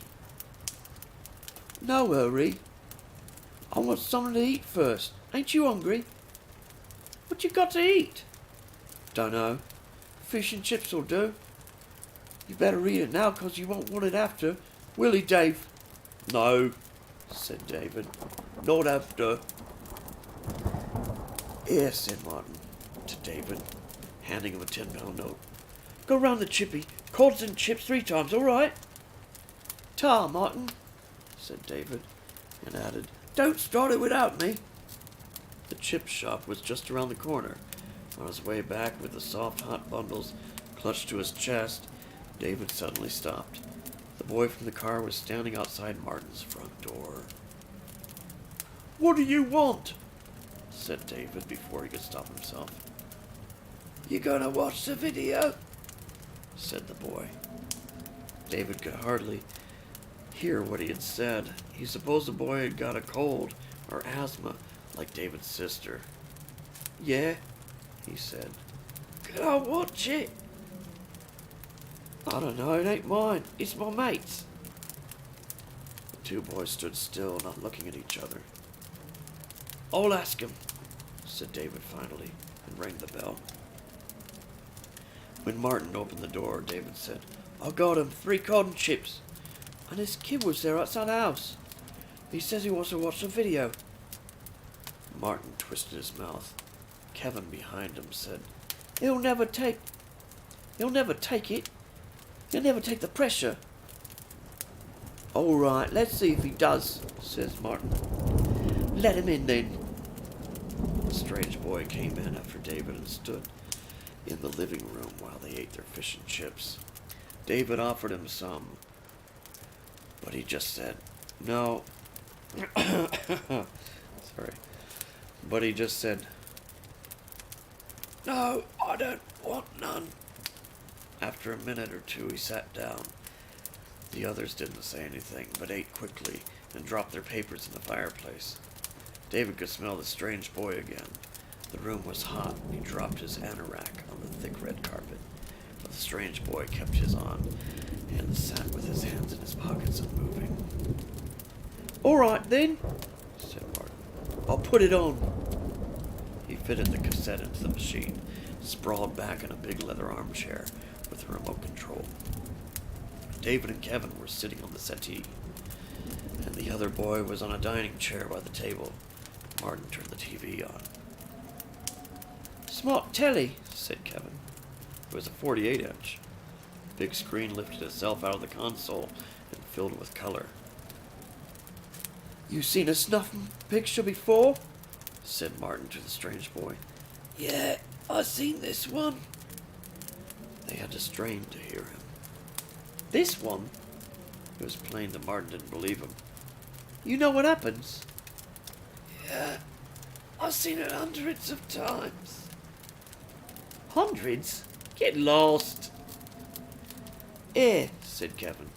Let's watch it with the light out. Stay there, said Martin. Watch this. He pressed a button on the remote control, and the big center light above them faded into darkness. Now the only light came from the screen. Smart, said Kevin. They found themselves watching a suburban street from the windscreen of a moving car. It was a sunny day. There were lots of trees covered in leaves, and the houses looked nice and big, with lots of space between them. Then the commentary began. Just an ordinary road in an ordinary English town, said a man's voice. It was a strong, deep voice, warm and concerned. An ordinary summer's day. But for one woman, nothing will be the same again. There will never be another summer's day for her.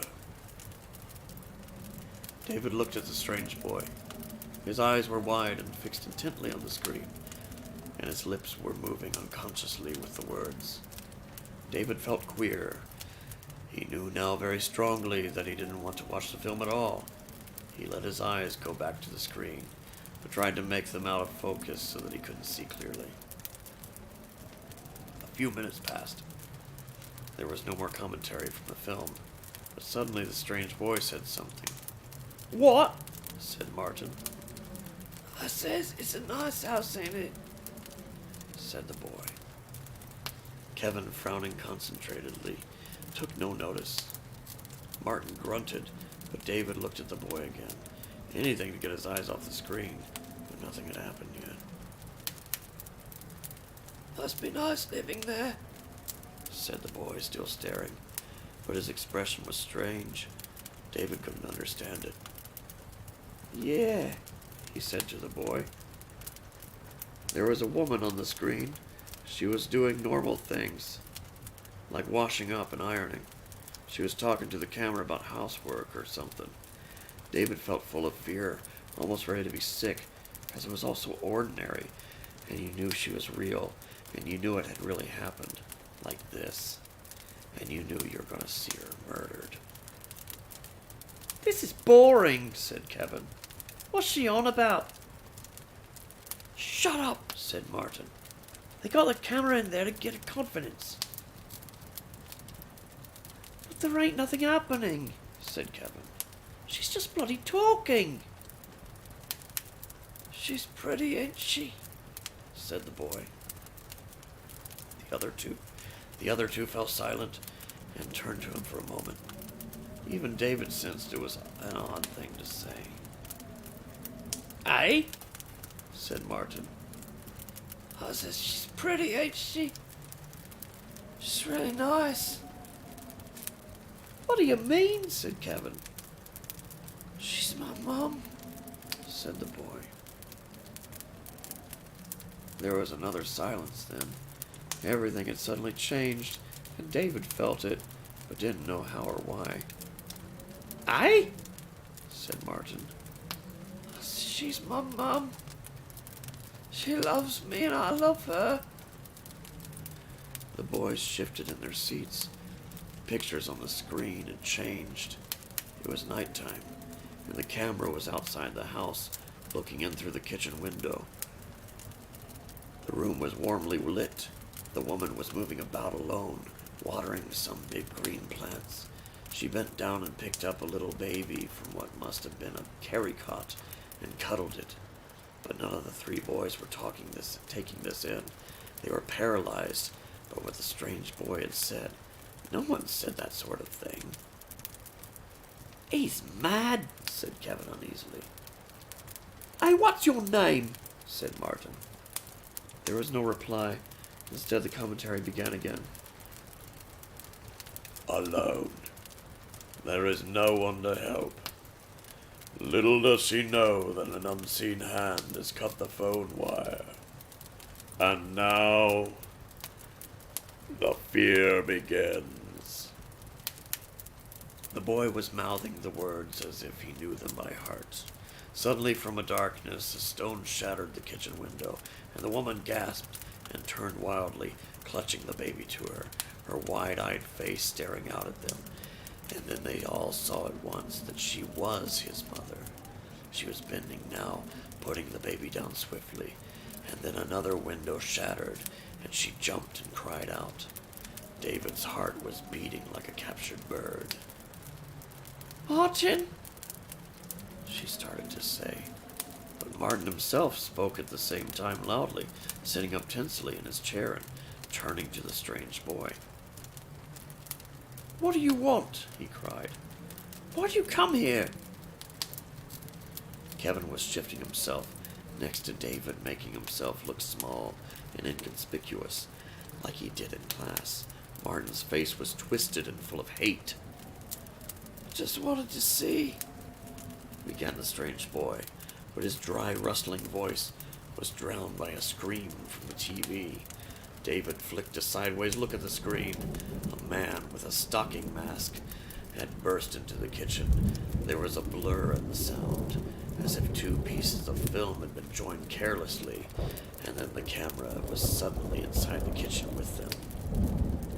Martin, cried David. What's the matter? Shouted Martin. He was shaking, glaring at the screen, staring wildly, gripping the remote control. Are you scared? You seen enough? He pressed the volume switch and terrible sounds flooded the room. David put his hands over his ears.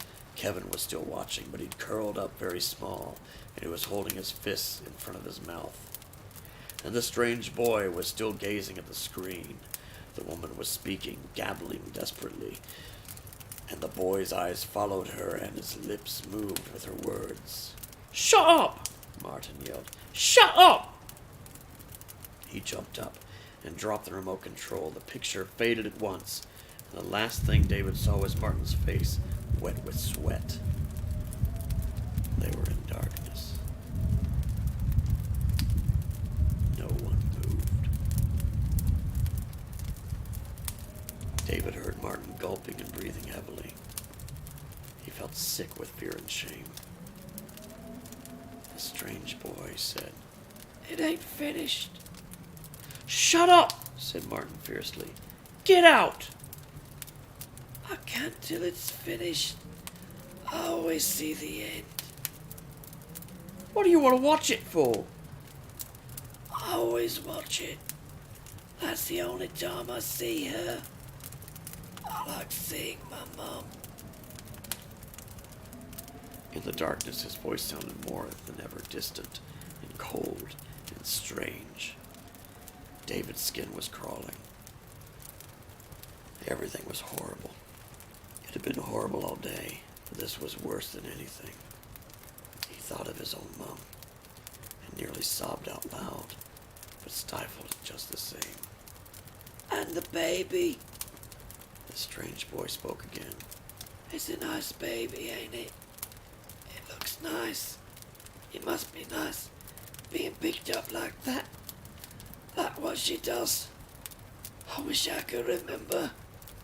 What do you mean? Said Martin hoarsely.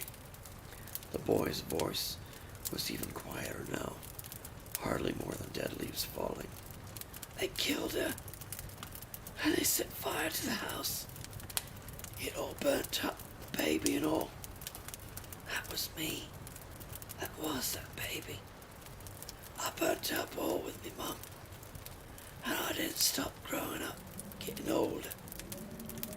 It must be the video. Sort of kept me going.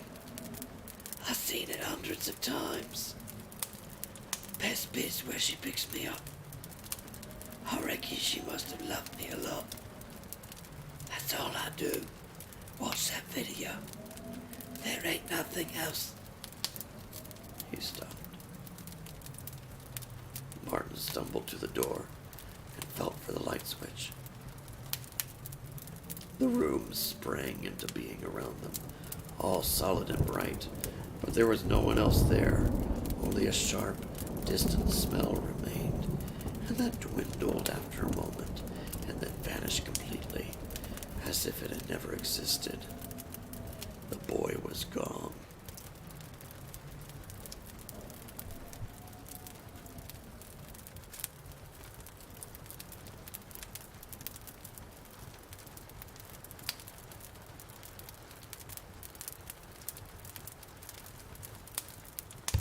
So that was Video Nasty by Philip Pullman.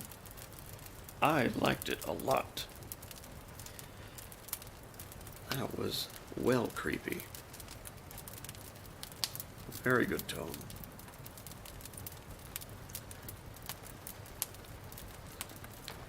Philip Pullman, remember that. I have to say that's my favorite for tonight.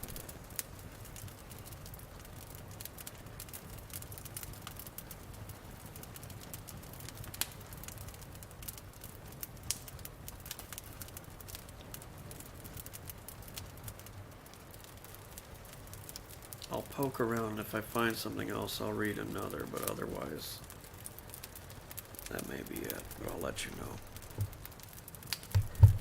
Just going silent, enjoy the fire.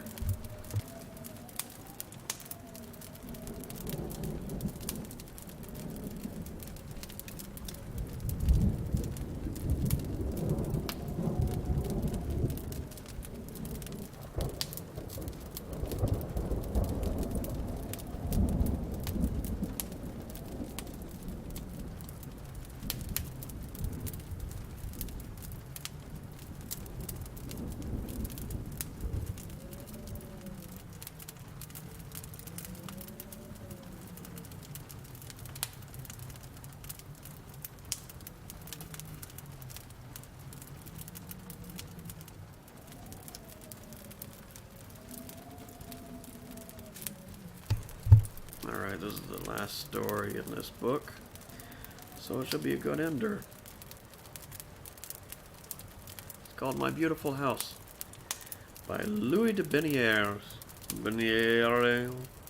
I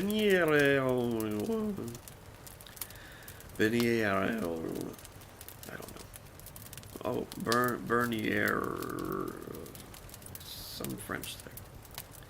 Looks like Bernieres. Louis de Bernieres.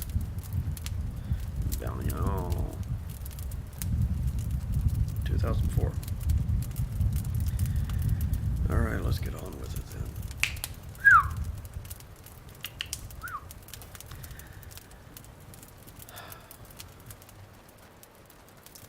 I love it at Christmas. I just sit here at the end of the garden on top of... I just sit here at the end of the garden, on top of the rockery, like a garden gnome. I don't find the stones uncomfortable. I sit here and look at the house. It's very beautiful. I always did think so. I grew up here, and I'm still here now. Although I spend much of my time out in the garden just looking. Other people might not think it's beautiful. But it's beautiful to me, mainly because I always loved it. I loved my childhood in this house, and I loved it when I had to go abroad on military service, because it represented everything I was fighting for. And I loved it when I came back to notwithstanding from Korea, and settled into the life I was born to. Here's the clump of bamboos behind which I used to conceal myself when playing hide and seek with my brothers and sister. Further up there on the left is a bird table that I made when I was at school. It's amazing that it hasn't rotted away by now. The lawn isn't very smooth, there's too much couch grass, but we used to set up a putting green on it in the summer, and it ruined my father's scores at the real golf course because he kept hitting the ball a long way past the hole. Here's a big apple tree that was so easy to climb, and produced great bramleys that my mother made into pies. One year we tried to make cider, but it was very sharp. We had rabbits in the orchard in a big wire enclosure that was movable. They kept the grass mown if you remembered to move the cage around. Of course, they'd escape quite often by burrowing underneath, and they'd go and raid the vegetable patch, but they came when you called them anyway. The cage started life as a chicken run. We found them too ill-natured. There used to be a modest fruit cage just here as well, and I often had to go into it to free the robins, the blackbirds that got stuck inside. They'd fly about in a silly panic. You didn't know you were trying to be helpful. Funny kind of fruit cage, my father used to say. Keeps birds in instead of out. The house isn't very old. It's Edwardian, and it's made of nice red brick with tiles coming halfway down the walls in the Surrey farmhouse style. I remember when the Virginia creeper and the wisteria were planted, and now they're all over the walls. I don't know who the architect was, but it's a very conventional design. Most of the other family houses around here are quite similar. First people to live here came down from the north. I think they were in textiles. Then it belonged to a writer who was quite famous at his time. Now no one's even heard of him. Well, then it belonged to a retired naval officer and his wife, and then it was ours.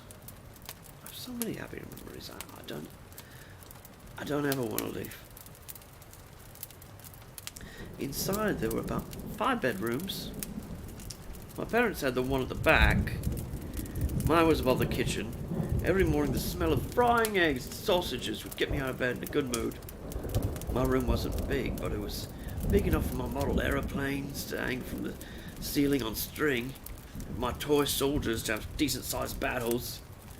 I had a little cannon that worked on a spring. You could put ball bearings and matches into it, pull back the lever and release it, and mow down the troops. When I grew up, I would find little ball bearings all over the place.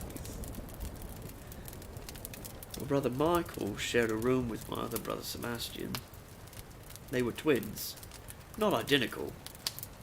My sister Catherine had the room opposite my parents, and sometimes I'd creep into her room at night with a sheet over my head and give her a fright.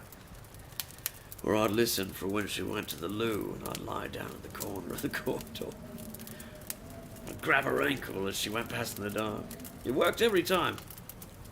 Then my mother told me to stop doing it because it was unnerving being woken up by screaming in the middle of the night. Catherine used to get revenge by leaning over the banisters of the landing and spitting on my head when I was underneath in the hallway. It's hard to imagine that she grew up to be so beautiful and refined, and married a baronet. On the top floor of the back stairs under the roof is a lovely big dusty attic. I think it had been fitted out for a servant to live in, because it had a proper little fireplace, and the rafters were all boarded in. I spent hours up there. I fixed a dartboard to the wall, I threw darts at it, backhand, underarm, over my shoulder, every possible way. But I'm very good at it. It's one of my party tricks. I used to go up there when I was miserable as well, because no one would know I was weeping. I always liked the bells. You press a button on the wall in any room, and it would ring in the pantry, and a little brown semaphore would wave back and forth on a box over the door, indicate which room you were ringing them from.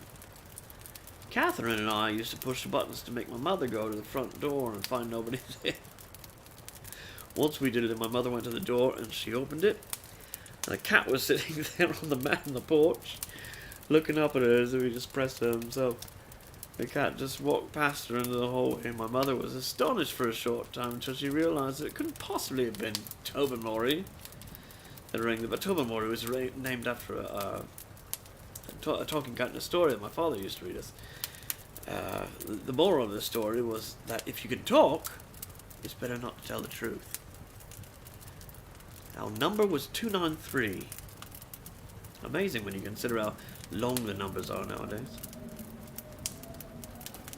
I love sitting here at Christmas time, at the end of the garden. I don't feel the cold. I like to sit here because the house looks so wonderful with the Christmas tree behind the fridge windows. It's a full moon. I can see everything around me with perfect clarity. Stars are out.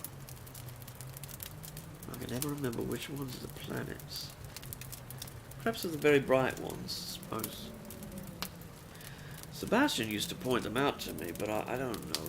I don't know how he knew. I used to point them out to girlfriends when I was being romantic, when I was bluffing. I knew they didn't know either. The house in the garden, the sky, looked like something out of a Christmas card, appropriately enough. The only thing missing is snow. I only ever remember one white Christmas when it snowed as we came out of church.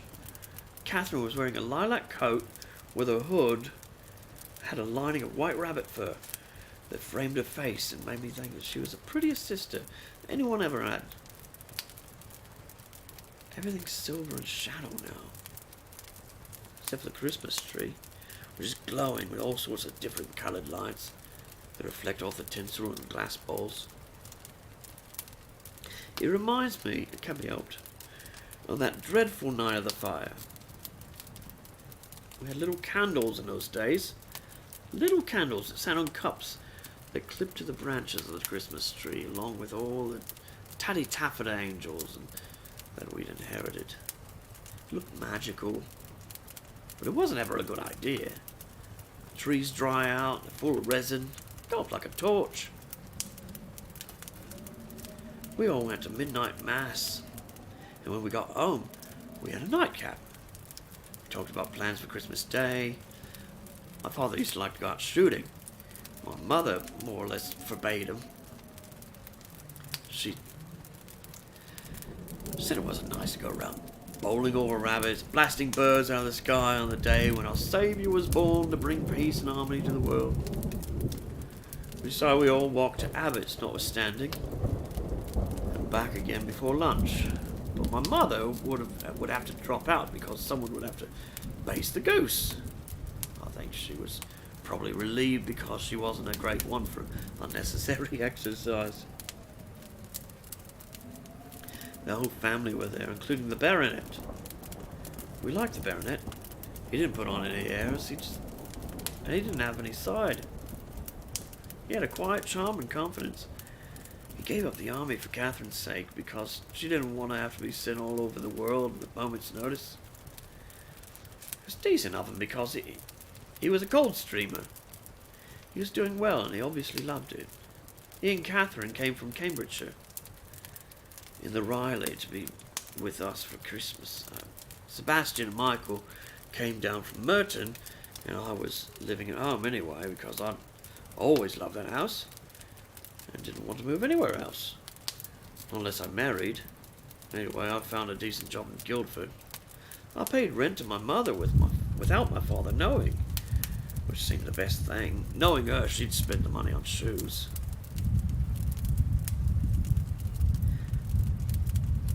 That night, well, with us being tired and having a tot of whiskey inside of us, we forgot to put out we forgot to put out the candles on the tree. Just as anyone might, but no, the next thing I knew, I woke up choking. I got out of bed, hacking, coughing, and I groped about in the smoke. I couldn't find a light switch. There was a terrible pain in my lungs, and I was coughing so much that it was agony. I felt I was going to vomit my lungs up. My eyes stung so badly from the smoke, I couldn't even open them. And even so, they were still streaming with tears. I remember the pain, the coughing, the stinging in my eyes, and this insufferable fear. The not knowing where I was in the room, the roaring noise. And then it was as if my chest and my brain were full of molten lead. I must have passed out. I don't really know what happened next.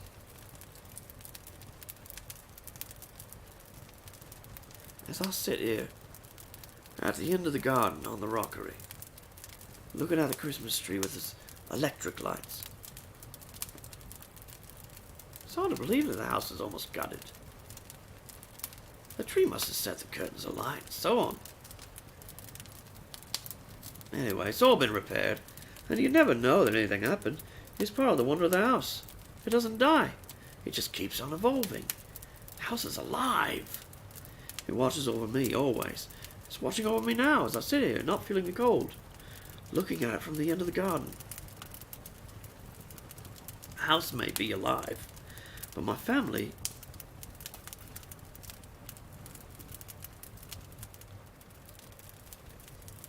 They all perished in the fire from inhaling the smoke, every one of them, including the cat.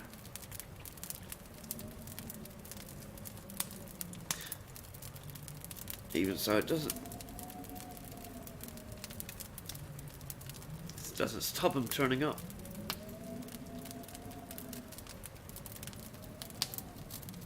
Just now, my father put his hand on my shoulder. Come on, my boy.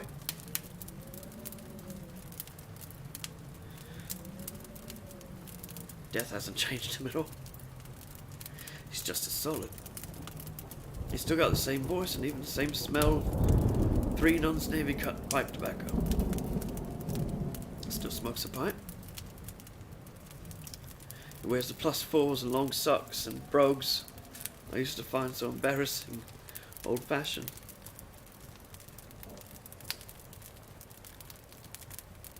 Every time I sit here, he comes and asks me to leave. I wish he wouldn't. I love him. But he isn't entitled to tell me what to do anymore. They're all here now.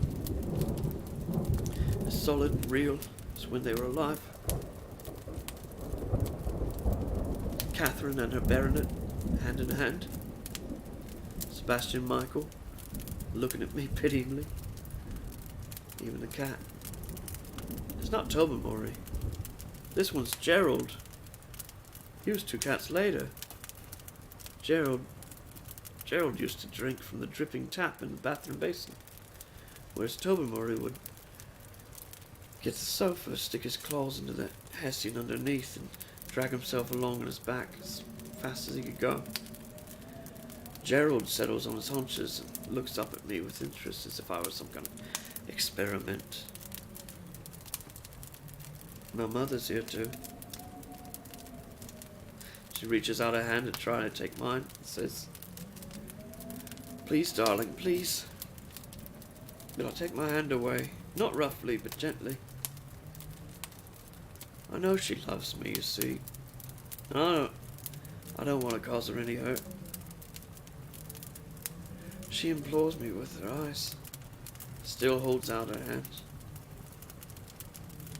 "Come on, you big fool," says Sebastian, grinning like a big schoolboy, and Michael thumps me on the shoulder with the same old fraternal violence and says, "Come on, old thing. You've been here quite long enough." "I'm watching the house," I say. The baronet lights a cigarette. When he throws a match to the ground, it disappears. "Look," he says. "I know I'm not strictly family and whatnot, but only being married in, as it were, but you've got to give it up one of these days. This watching over the house lark. It's really the house watching over me, I say. Anyway, you're all dead." "When are you going to understand?" asked Catherine, shaking her head. "What's wrong with staying here?" I say. please, says my mother. After a while, they leave one by one, as they always do. My mother and Catherine give me a gentle kiss on the cheek. It's surprising how you can distinctly feel the kiss of someone who's dead. My father once surprised me by taking my head between his hands and kissing me on my forehead. He'd never have done that when he was alive. And he hasn't done it since.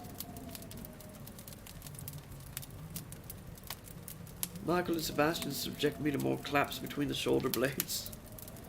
They all turn and wave modestly before they fade away, not far from where the bonfire always used to be.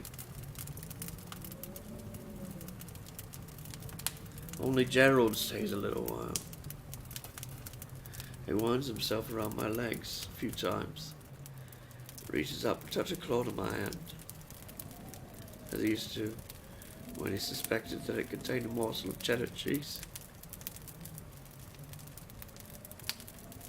After a while, he wanders away after the rest of it.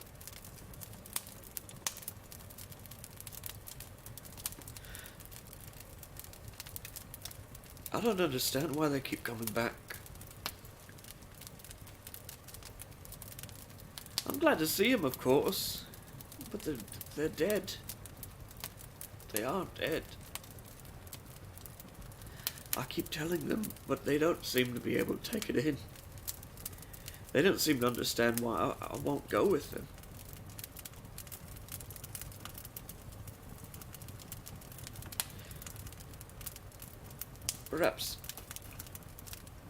Perhaps death makes you less perceptive.